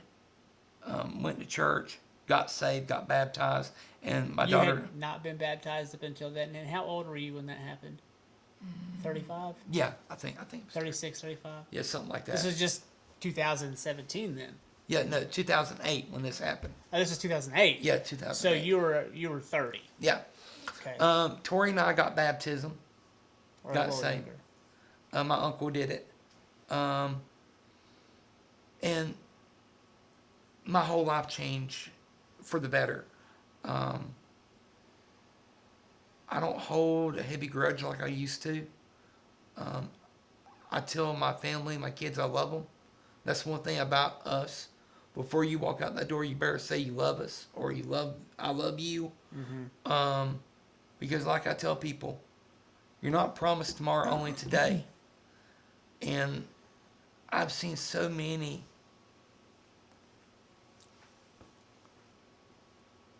people died unexpectedly. For instance, Josh, I've been doing EMS for a long time. I've seen a lot of bad things in my life that I don't discuss about that often. But I was off, and I was with the rescue squad. We had a call. It was raining really bad that day, and it was a call of a head-on collision. We got there. It was a car versus tractor trailer hit head-on. It took us about 45 minutes to cut the female driver out of the driver's side. And the male passenger, it took, I think, not even 15 minutes with that one. They're still alive? Yeah, but, well, she coded. We worked on her. We worked on her. He was alive. They asked me to drive the ambulance. The front ambulance in, the other fireman drove the other second ambulance in. We're hauling tail to the hospital. Doctors worked on his wife for about 45 minutes to an hour doing CPR. And the man was telling me that it was his birthday. and their anniversary. Ugh. His wife took him out for getting a haircut, and they just left, got something to eat. She had a heart attack, hit the truck head on. Oh, 18-wheeler. so she actually had a heart attack. Were they heavy set? Or, Yeah. Okay. All right. She was, but he wasn't. So she actually had a physical issue cause her to crash. Yeah. It wasn't like she just crashed. Right. And I asked the doctor, I said, please, let's work on it for 15 more minutes. I said, this is their anniversary and this is his birthday. Yeah. They've been married for 65 years. Wow, really? That's not how you want to remember your birthday. She passed. Okay. The doctor was fixing to go home. And he asked, is my wife okay? Sir, we're doing everything we can to help her. And the doctor looked, he said, well, I'm leaving. I'm going to let the new doctor come on. Let him tell them. I said, no, you're not. You're going to go in there telling him with me. It's fucked up. He's like, no, I can't do that. I said, it's your... What kind of accountability is that? You're the doctor who work on her. You're the doctor who's going to make that call. You're going to go in there and say it. Walked in. It was a group of us. The doctor couldn't talk at that time. And I just told the man, I said, sir, I'm so sorry to inform you. We done what we tried to save your wife. Sir, she passed away and I'm so sorry. He looked at me and he looked at the doctor and just cried. He went into cardiac arrest and died within 10 minutes. Huh. He died of, I do believe, A broken heart. broken heart syndrome. And that is real. It is real.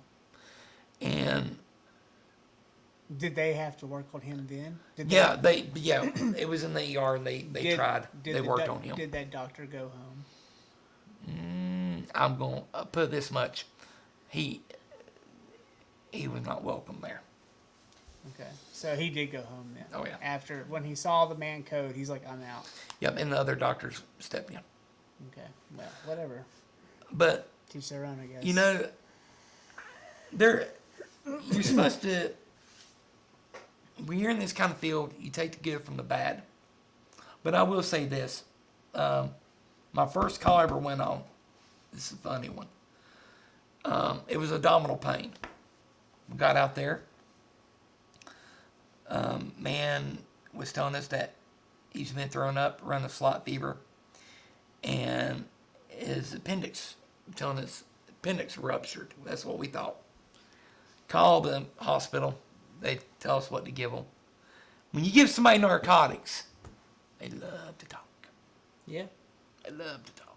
I know that. And we got him on the truck, and the man was telling us, asked us, do we have an open mind? I'm like, yeah. Do we have an open mind? Open mind, yes, sir. And me Right. and my partner looked at each other. Like the psychedelics, like- or the psychedelics, or like sex toys? Like, what's he talking about? Sex toys. Oh, Open mind. I'm like, yeah. what He's you like- got, son? And he said, I got a gerbil stuck in my ass. Oh, fuck. And it's been in there for almost 4 days. What? We then have to take his pants off because we have to look. We're professionals now. Was he just goading you? Was he just trying to get you to go up in there? The man put a gerbil in his butthole. Good, horrible. And the gerbil was all the way up in there. His feet was barely hanging on. That's awful. But He had didn't so shit much. for 4 days He had so much blood coming out. because the gerbil had. What's he fucking doing? Call gerbil in, baby. It's gross. Did you pull the gerbil out? Couldn't. We can't do that. Okay. He went to emergency surgery. Was this in Hickory? Close to the Catawba County, though. Yeah, only in the Piedmont. Like, There we go. at least it wasn't a light bulb shattered up his ass. You know what I mean? But I wish it was, because at least the gerbil didn't have to die of anal suffocation. But yeah, and also Did he get charged with animal cruelty? He should have. another call we had was a man's penis got stuck in a jet pool. A jet pool, like at the house. Mm-hmm. Was the jet pushing out or sucking in? Sucking in at that time. Yeah. Okay. thing about that was a lot of people don't know this, but when you have a injury like that, it can be life death situation. Could he just not get the boner to go away? They had Was to it bring. Viagra? I don't know what it was. All you gotta do is release your boner, and you're Well, they out. tried. Not that I have Yeah. experience, but it seems They had like to take a needle, I couldn't fit my boner in one of those holes. take a needle about that big, Ugh. give him a lot of pain medicine, and draw out about 60 cc's of blood on the head of his dick. On his penis. Yep. Oh, I can tell you some horror stories, son. About penises? No. Of wrecks, calls I've been on, house fires that people burn up in. I don't wanna. We're good. But yeah, like I tell people, people call me a hero. Nah. I'm not a hero. I'm gonna tell you who's the hero. The people that don't make it home to their families. Yeah, I know. They're the heroes. It's a shame. It But really yeah. is. So I have a fire back and forth question answer Yep. thing coming up here. I'm just gonna start them. What are your hopes for the future of our species as a whole, as for humanity, not for America, but for our species, like all of us? What do you want for us? Live a happy, healthy, normal lives to make sure everybody's comfortable and everybody this peace and love. All right. Well, there's more to that, though. I'm going to crack this shell a little bit. Crack it. All right. So, long term, we've got capitalism, and we've got socialism, and then we've got everything in between. Mm-hmm. Where do you, maybe not what do you wish for us, but where do you see our world culture going in the next, let's say, 200 years? Are we going to become socialists? Seems like we're moving socialism. That's where it's going to. I mean, everybody's getting payouts, and Yep. what do you think though? Like long term, what's going to happen? Like, do you think? I'm not going to elaborate. Go ahead. I can't word it from word to word, but it's a phrase of what Ronald Reagan says about socialism. And that's what's going to bring down America itself. Maybe. And if I can, I'll send that to you when I find it. It's fine if you can't do it. I feel like socialism works when there's 250 people or less in a village. I think that in that society, it works really, really well. But when you scale up socialism, poverty just takes over. Right. And I don't think capitalism is the answer either. However, since I was a young boy, I've seen this weird hybrid blend of capitalism and socialism being kind of what gets us over the bridge. So, and maybe that's what America is becoming, is that weird hybrid state where we still have free open markets, we still have, open trade, and, people can make a living. However, there might be something in place where, 3 square meals a day are insured, almost like a life right. Right. And I don't know if that's good or bad. I have friends and consultants of mine who think that food should not be a life right, that you should have to earn it all, from scratch. You should have to earn your right to eat. It's not just, and that's hardcore capitalist right there, okay? That's the top level capitalism thought. It's like, no, you don't deserve to eat. You only deserve to eat if you put in the work. And it's like, whoa, that's pretty hardcore, Right. Like, what about the people who just simply can't, Right. Don't they deserve mashed potatoes too? Yeah. I mean, and, then you have the scrubs who are leeching off of the government, and then that creates its own Yeah. headache. So, I mean, what's your take? I believe everybody has the right to eat.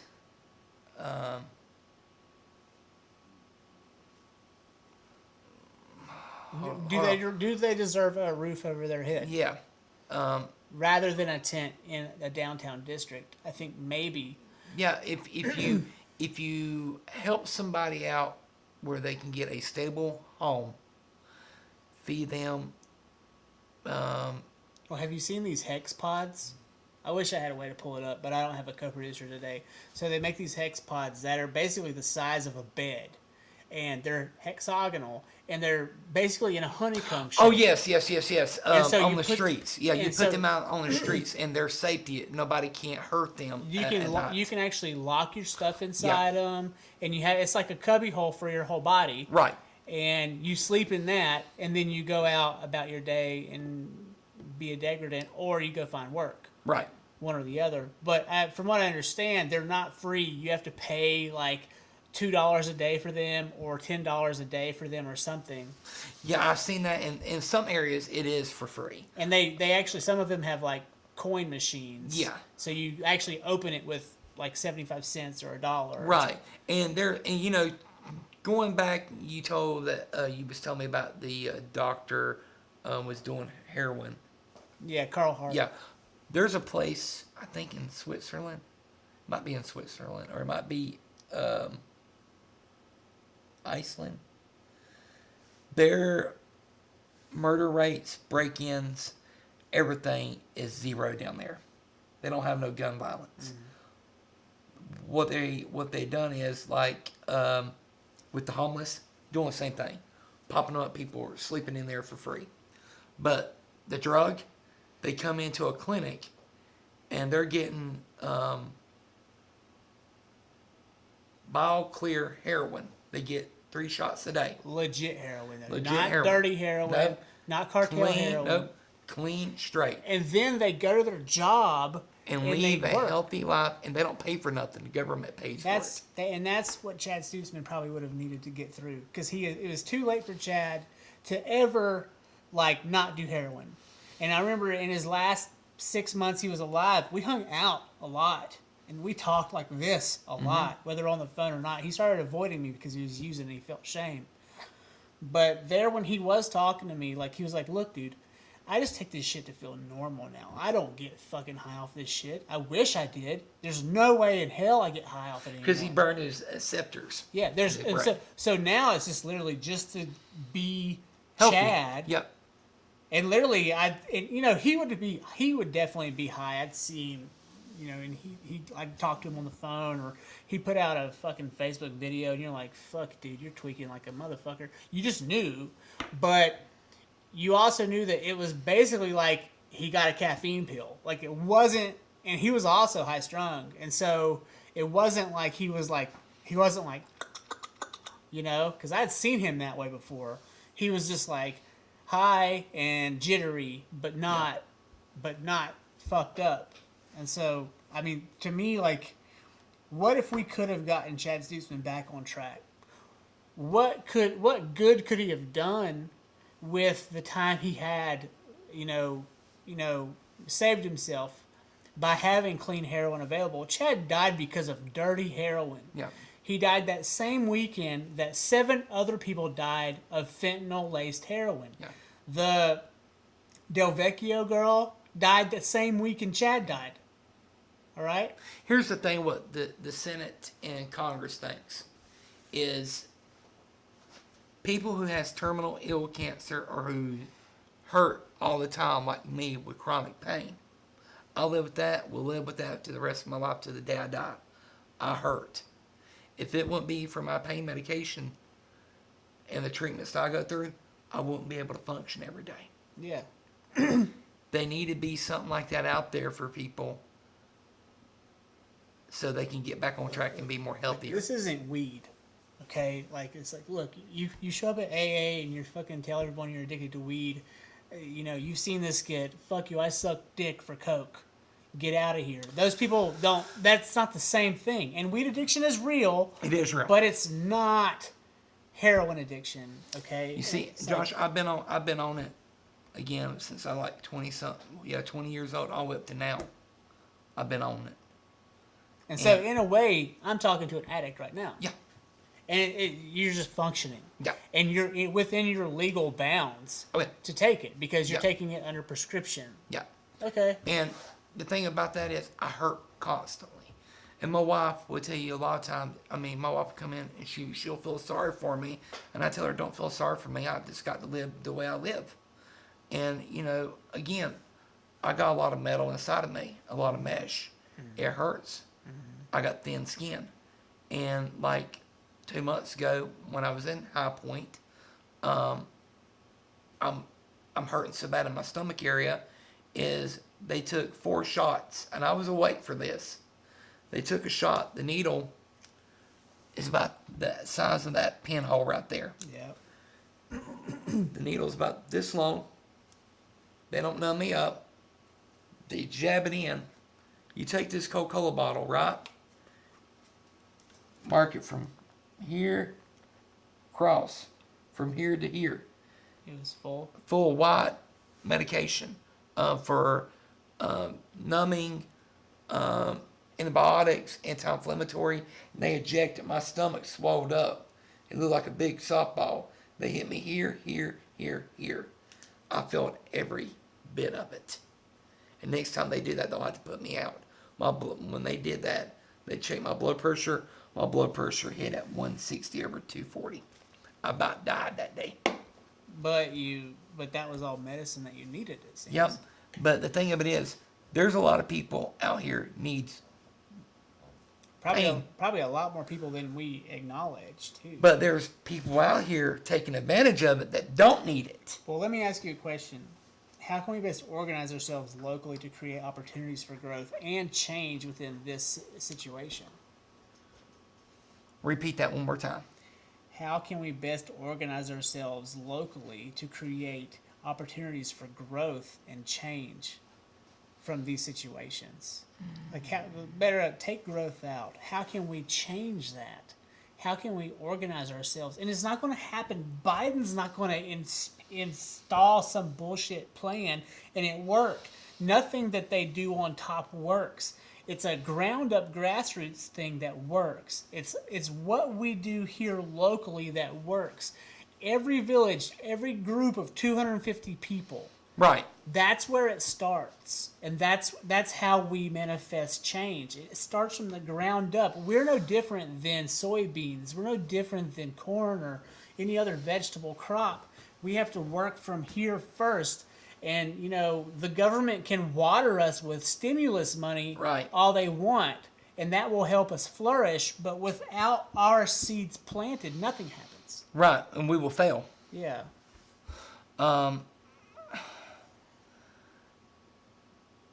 It's like this. I put a lot of stuff out with my business throughout the community, my community. We do a lot of free work for people that can't afford it. But we also, people will pay us to do the work. Yeah. And to us achieve what we're doing to help others, it takes a set of team army, but it also takes other people to come in and take care of that person as well. It's got to be a group team effort. Yeah. Because if you don't have that, everybody is going to fail. How do you secure the weakest link then? How do you ensure that the weakest link is stronger than they would be otherwise? You got to work. You got to work with them. Do you have to hold them accountable? Is that part of it? I feel like accountability is missing today. It is, and yes, you got to help. You got to have everybody accountable for what they do. What they do or haven't done. Yes, like that is correct. Like the doctor who left. Right. And he was held accountable by his peers when he wasn't hired back. Right. Right. But that's that's a doctor, and the losses for that person are he'll probably still find a really well paying job. Mm-hmm. But accountability for someone who's like scrapping it together in their early 20s with little to no education, living in Claremont, like how are they supposed to do this? Like me, I was the screw up. Everybody thought I was not going to mount the hell of beans. I didn't think that. I always kind of saw you as, a transcendent. You seem like your work ethic was always 100%. Like you didn't play ball, but and so like I didn't get to see your work ethic on the field. However, you probably would have been a good football player. But I did. I did play ball till your daddy jumped my tail till I broke the boy's arm. I didn't even know you played ball. Yeah, we played ball together, dude. You don't remember? Were you on the Giants with me? Yes. Okay. 68, baby. Okay, yeah, I do. You remember your dad got mad at me because he told me he hit tackle, and I can't remember the boy's name, but his arm come up, my helmet collided, and I snapped his arm, and I was in tears because I heard that boy. I imagine you were probably really aggressive too. Yep, I was because Jamie Wright Right. he played center, but your daddy put me in center because Might I make- was good. I was Makes fast. sense. Makes sense. But yeah, Jamie's definitely a tackle. when I broke that Maybe boy's arm, maybe a guard, not pulling guard, but. I quit because I hurt somebody. I didn't want to hurt anybody. Oh, Roger. No, I quit because of it. Well, my dad didn't jump your tail to make you quit. No, I felt bad, dude. I felt really bad. He jumped on me, but he did it in a good way. You know what I'm saying? Mm-hmm. He was not doing it in a. But what I was getting at was you didn't play high school or middle Right, school ball. You right. played pee-wee ball with me, Right. and then that was it. Well, again. And so I didn't see your work ethic on the field, but I did see your work ethic both in the classroom, but then also like you were always on the go, and you always had the flashlight on your hip and the beeper and all that, and we always saw you working. Yep. It's like me, I put my energy in. When I was in school, I'd done school, but when I was off, I was at the fire department. I was doing more training, get the truck washed, get the truck equipment ready to go for that next call. Yeah. For somebody who's going to call 911 and they're going to need our help. Yeah. All right, I'm going to fire off another one here. All right. We're getting to the end. How might an entrepreneur better their personal chances of working more closely with other like-minded people? How do you keep the riffraff out of your business? How do you make sure that the people that you hire are going to do the job right? Well, I'm very particular. Here's what I do. Here's how I tell people when you work for me. I do a criminal record check, drug screen, and all that. I tell people, if you think you're going to come in here and just get a check or get paid and go home, I don't want you. We don't have from a 7 a.m. to 5 p.m. timeline. Because we can get called anytime. 2 o'clock in the morning, 7 o'clock in the afternoon, on the weekends. But I tell everybody this. You take pride of what you do in your work. You do the work like you're doing your wife's house, your dad's house, your mama's house, your sister, your brother, your cousin, your grandma, your grandpa, because your work is going to say everything about you. It's like an art. Especially in my business. Like, if I suck, everybody knows I suck. Yep. Luckily for me, I don't. But, it took years and years of me to get to where I am now. Right. Didn't even have the skill set. And then the clout to buy the cameras. And you're going to have the haters. People going to talk shit about you, talk crap about your company. But the thing of it is, I treat people how I want to be treated, and I treat people how I want to be done.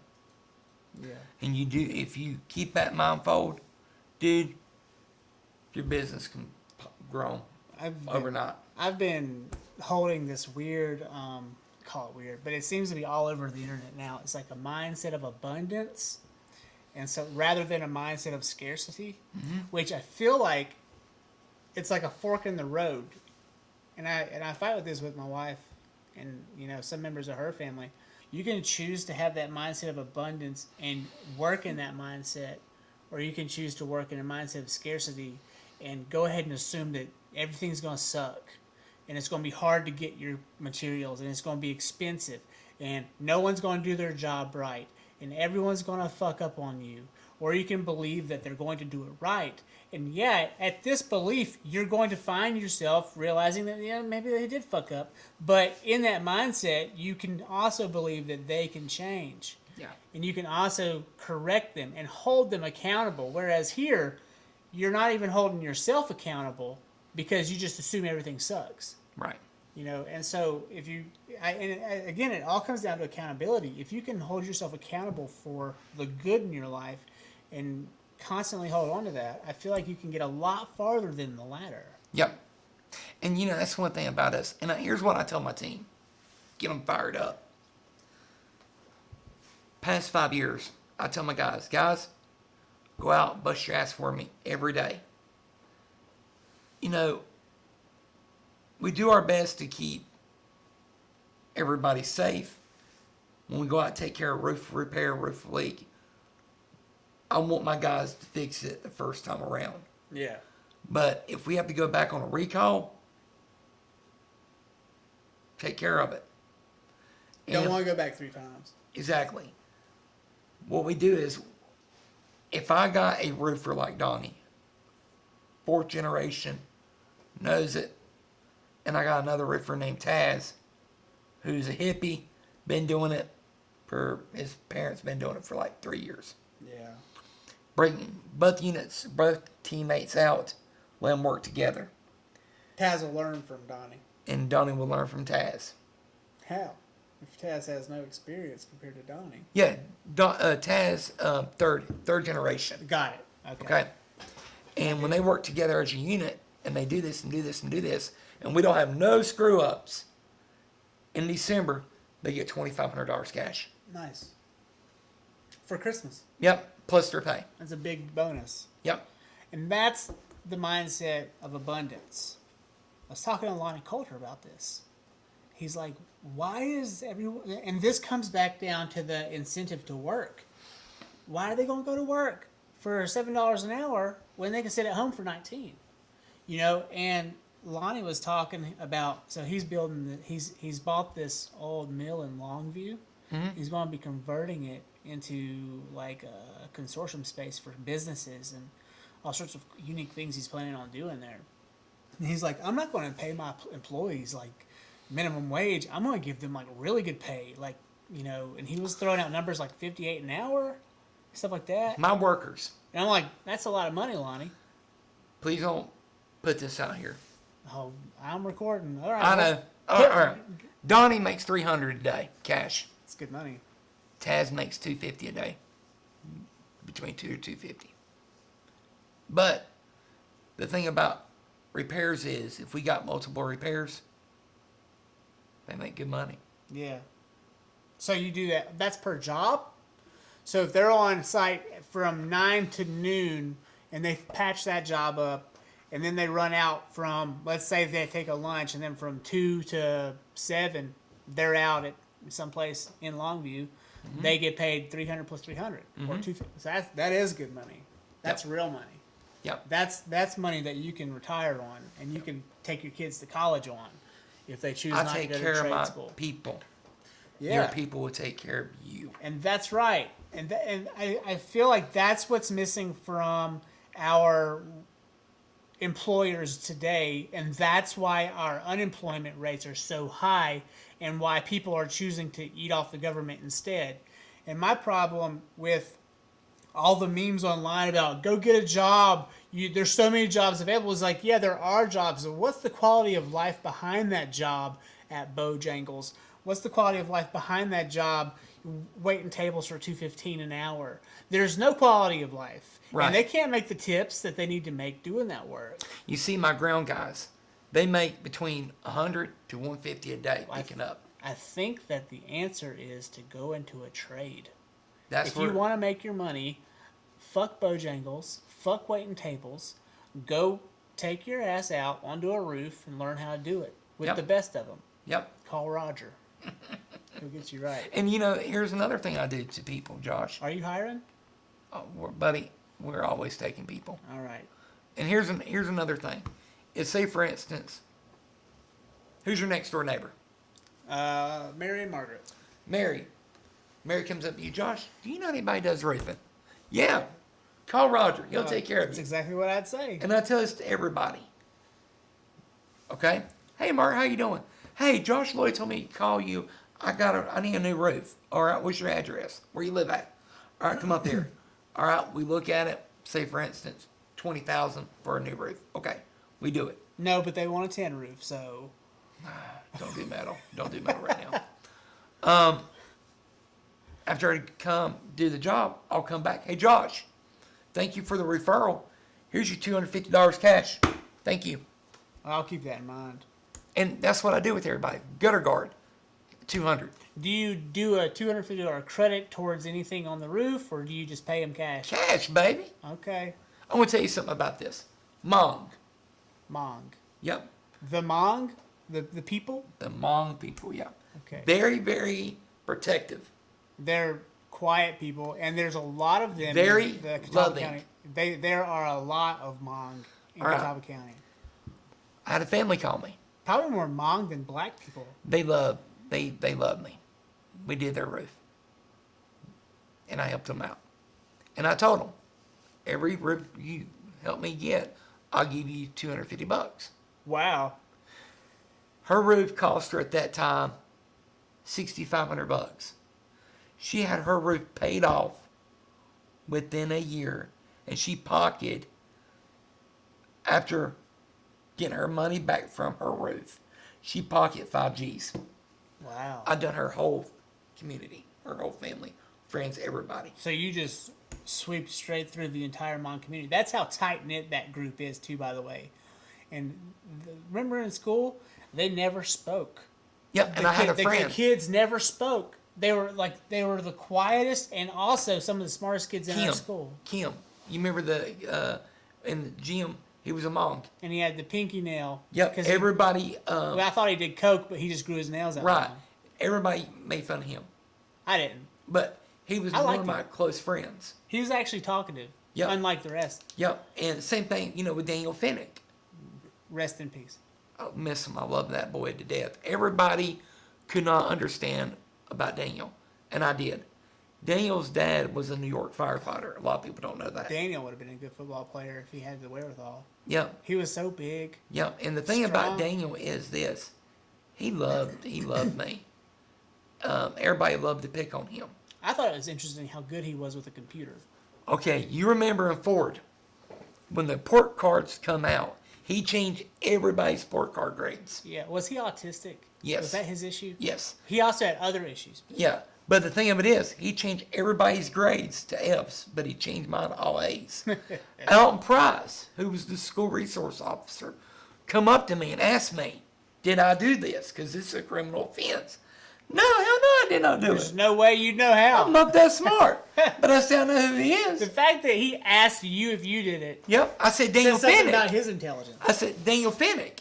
And I said, somebody pissed Daniel off. And he's only making a point. Well, guess what? I asked Daniel, did you do it? Yes, I did. Why did you do it? He made me mad. Who? Who do you point to? One of the head teachers, the assistant principal, and the right. teacher. Long story short, Daniel could have got in trouble and arrested. He also could have worked at MIT, it sounds like. Guess what? He did. He had opportunity. He,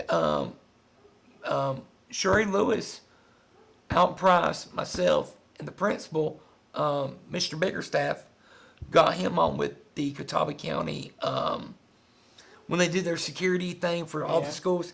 Daniel helped them get that set up. Really?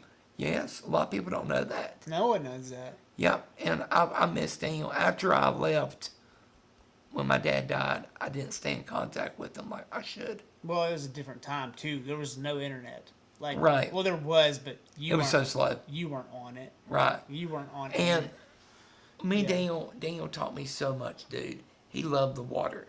He was a hell of a scuba diver. He loved to scuba dive. He loved to joke and pick around. But when it comes to videos, games, man, he taught me so much crap, how to play video games, how to change or cheat, by the video games. I learned a lot from Daniel. But Daniel had a big heart. He loved people. I just remember he got mad one time, and I was like within reach of his fists, and I was like, I was glad I was Miss Lloyd's son, because like if he went berserker mode on somebody, he'd kill you. Alton Price. He'd be like a grizzly bear hitting you. Alton Price was worried that he was going to have to shoot him one day. Yeah.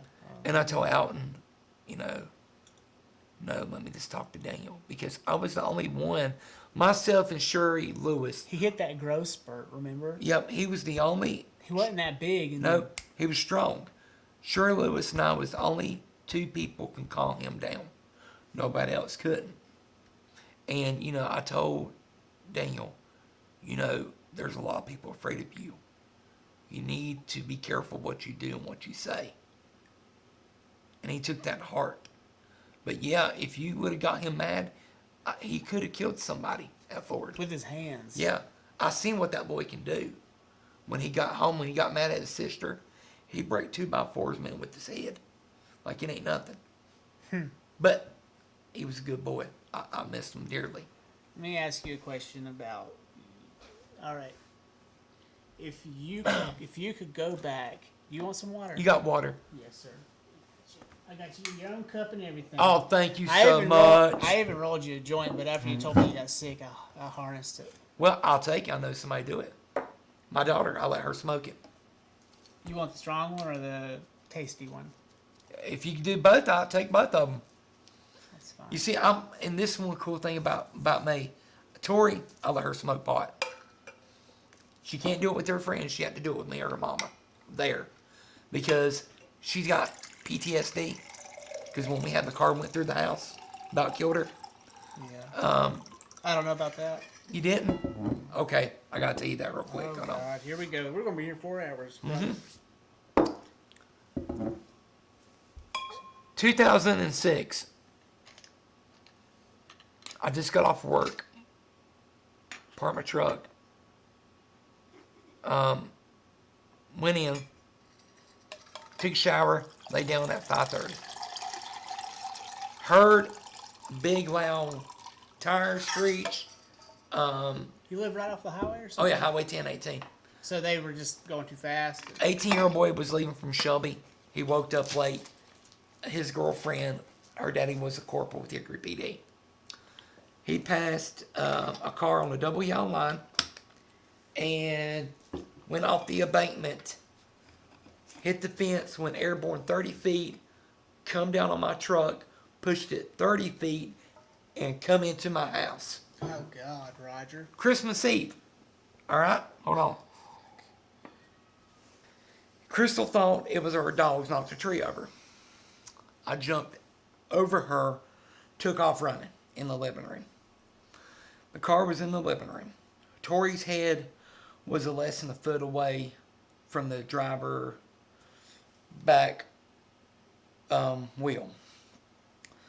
I thought Tori was dead. By the grace of God, it was like somebody, like my mom and dad, protected her. Okay? Like they put a blanket over top of her. Car parts was all over the place. Alright? And Crystal come running in the living room. I'm on the phone with communications. Told them that I got a car, is in my living room smoking. I need everything that you got up here on Highway 1018. Fire, EMS, law enforcement, everybody. The music was thumping. In the car? In the car. Fuck that guy. Crystal was like, Roger, I was like, Crystal, get Tori, get out of the house. The car's smoking, might be on fire. Crystal come running crying, we can't get out. We're stuck. I mean, what do you mean stuck? She said, I can't open the back door. I said, bullshit, I'll open the back door. I'll make you a way out. I'm a fireman. I'll get you out.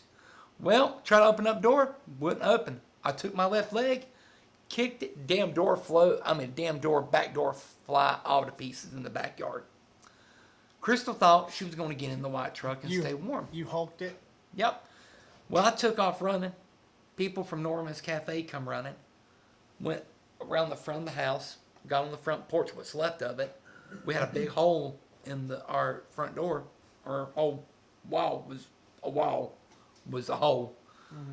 The driver's door he was pinned in. He hit the windshield with his neck. And when he hit the truck, his head went through the windshield. When he went back, it went into the trunk of the car. His girlfriend had a Bible. She broke her backbone. He broke his 2, 3, 5, and 6. Broke his lower butt bone. Broke his leg and broke his arm and his pelvis and his ribs. He had a collapsed lung on top of that. People don't think about that when they go riding fast out somewhere because they're late. We intubated him, saved his ass that morning. The Lincoln County EMS come out. He's lucky he crashed into your house and not some Yeah, grandma's down here's the the road. thing about Lincoln County. when you are a paramedic EMT, when you check your truck off, you're supposed to check off your oxygen, your drugs, whatnot, if you're at different levels. But that ambulance did not have no oxygen. Their oxygen tank was empty. I had one tank full. Wow. It was in my truck that got decapitated. And I told the fireman, I said, guys, I said, I got an O2 tank, but my truck is decapitated. It took 6 firefighters to pop my passenger door to get my medical bag out for them to get the oxygen tank to use it on this boy. Because they wish they had their own oxygen then. And I could have got them for that. I could have sued Lincoln County for that. Sure. And I told them out loud that if my daughter needed that oxygen, that boy would have died today. Yes, sir. My baby would have survived. Yep. You better thank to God for that. Well, they took him on to the hospital. Ken Lennon come out, and he did a story. Here comes Lincoln County EMS. The camera. Roger, here's your O2 tank back. Thank you for letting us using it. And I asked him, why was your O2 tank out on this ambulance? Have a nice day, Mr. Travis. Why is this O2 tank out? I want to know why. Yeah. And you know all the... Oh, yeah, Yeah. procedures. They didn't say anything. Well, So they were slacking off, I guess. called the boy 2 weeks later. Asked him how he's doing. He told me I could go fuck myself. He was not speeding. Bullshit. 4 troopers come out, charge him 3 charges per trooper. All you did was call to see how he was doing. We was homeless for 6 months. Mm-hmm. Me and my whole family. Where did you live? In a motel for Where? a month. In Hickory or in Lincolnton. In Lincolnton. Then Crystal's aunt, they had an extra house in Kaiser. When did this happen? 2000... 6, I think. 6. God, you had a lot of shit happen to you before. Yeah. Well, here's the kicker. John Edward, not the senator, but the person who talks to dead people. Yeah. I was on satellite radio with him on Halloween night. Oh, God, tell me. Crystal can tell you more about this than I can because I was so emotional. He brought my dad up, and he brought my sister up, and he told us that we were going to be moving soon. This was before the crash? Yep. Next month later, on Christmas Eve, we lost everything we ever worked for. He didn't tell you. But I did ask him, that everybody going to be okay? And he said, you got guardian angels protecting you guys. He said, you got a army full. And I believe that. I believe my mom, my dad, Miss Kiker, the people who I love and care about the most, they're watching over me. And another thing is, I lost a close friend of mine named Thomas Osborne. When I got the business, Thomas was right beside me and helped me start this. And he was like my tank. And Thomas passed away a couple years ago back. He was only 29 years old. He died of cirrhosis of the liver. He couldn't stop drinking. Okay. But yeah, I had surgery on my leg because I tore everything in my leg because of that. Because couldn't you kick the door? Kicked the door, pried the driver door open. I tore my meniscus in half. They had to go in there and repair everything. That day, because of the crash. Mm-hmm. Well, I was going to ask you, if you could go back to when you were, let's say 14, and give yourself advice, like a month before your mama passed, what would you say? First thing I would tell them, Or even, time out, or even like when you were in a real dark spot, like 16, 17. I would tell myself, hold on, life's going to be great. You're going to meet a beautiful woman who will take great care of you. Don't give up yet.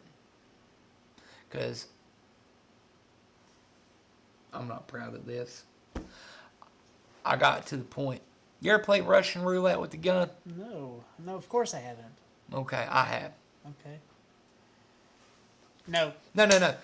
It was a 380. Spin it around.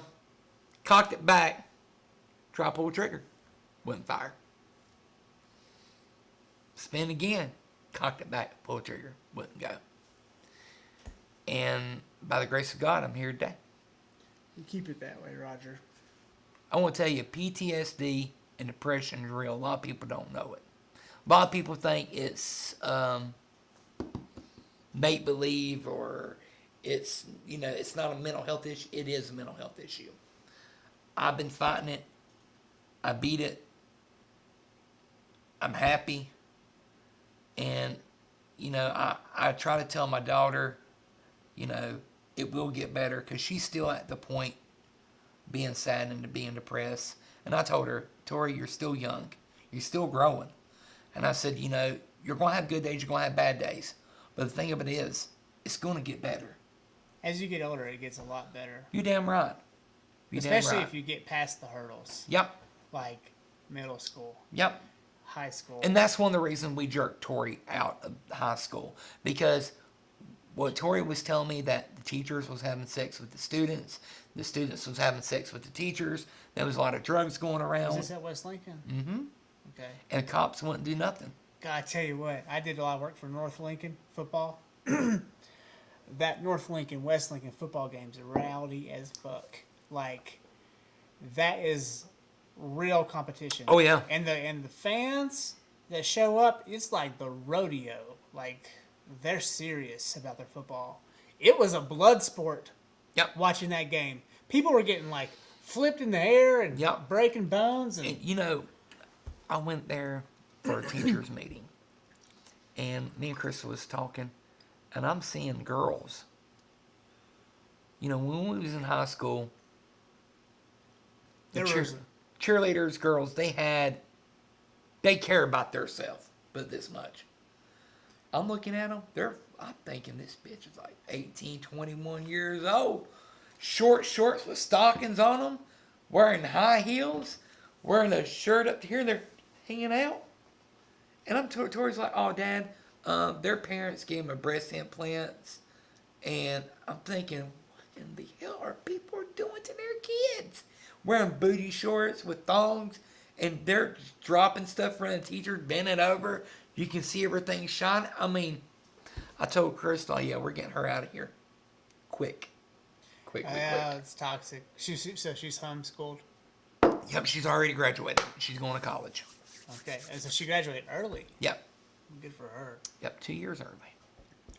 And so, what's next for her? She wants to be a tattoo artist. So she's a creative. She can draw. Have you put her in touch with Lanisha's brother, Marion Cole Miller? No, I don't have their contact. I'll connect you. Adam McCall gets all of his work done through Marion. Or I can't remember his name. I grew up with the guy. Hang on, I'll look him up right here before we call this thing. Come on, M-A-R-I-O. Carol Miller. He went to high school with us. He was a really good artist. His name online is Marion Carol Miller, but I always knew him as Carol. He was Lanisha Miller's brother. Lanisha passed away with Kristen in that bad crash in 2002, maybe 1, maybe 3. It was like right after we graduated. I didn't hear nothing about that now. Yeah, it was a long time ago. It was really sad. I really was friends with Lanisha. I didn't know Kristen well. I can't remember her last name now. But Lanisha and we grew up. She was in school with me when we were in elementary school. And they passed in this bad crash out in Newton. It was a big deal. It was a real big deal. What happened. That's when I was met with Crystal and got on with Cleveland County. Yeah. Well, Marion, or Carol, he runs a tattoo parlor up in, I guess you call it North Hickory on 321. Right there by, you go past the Wendy's. And then there's that really small car lot on the right. It's like right there beside that. And he is busy. I'm going to tell you, if you're really good at tattoo work, you can make a living. Well, Tori's really good with art. She can draw stuff, man. It just blows my mind what my child can do. If it were me and she were my daughter, I'd be like trying to show her the ropes into illustration and then into animation, because there is a future in that too. She loves computers, and she's been dating a boy in London they've been online now for about a year and a half. And he's going to be coming over this summer. He's going to live with us for about a month or so. That'll be interesting for him. Yep. And Getting to know you. yep, because he already sees all my firepower that I got. Oh. Yeah. He never shot a gun because over there you're not allowed to have guns. Yeah. And but I can't wait to bring him over here. We can. I like talk. to know which class system he's a part of. Is he the highbrow class or is he the lowbrow class of England? Well, I will bring him over here. You can interview him. I might. You'll like him. He's a good kid, man. He works. Do you have any final thoughts for the podcast now that we're at 4 hours? Like, what's your final takeaway for this thing? Like, what do you want people to hear you say? All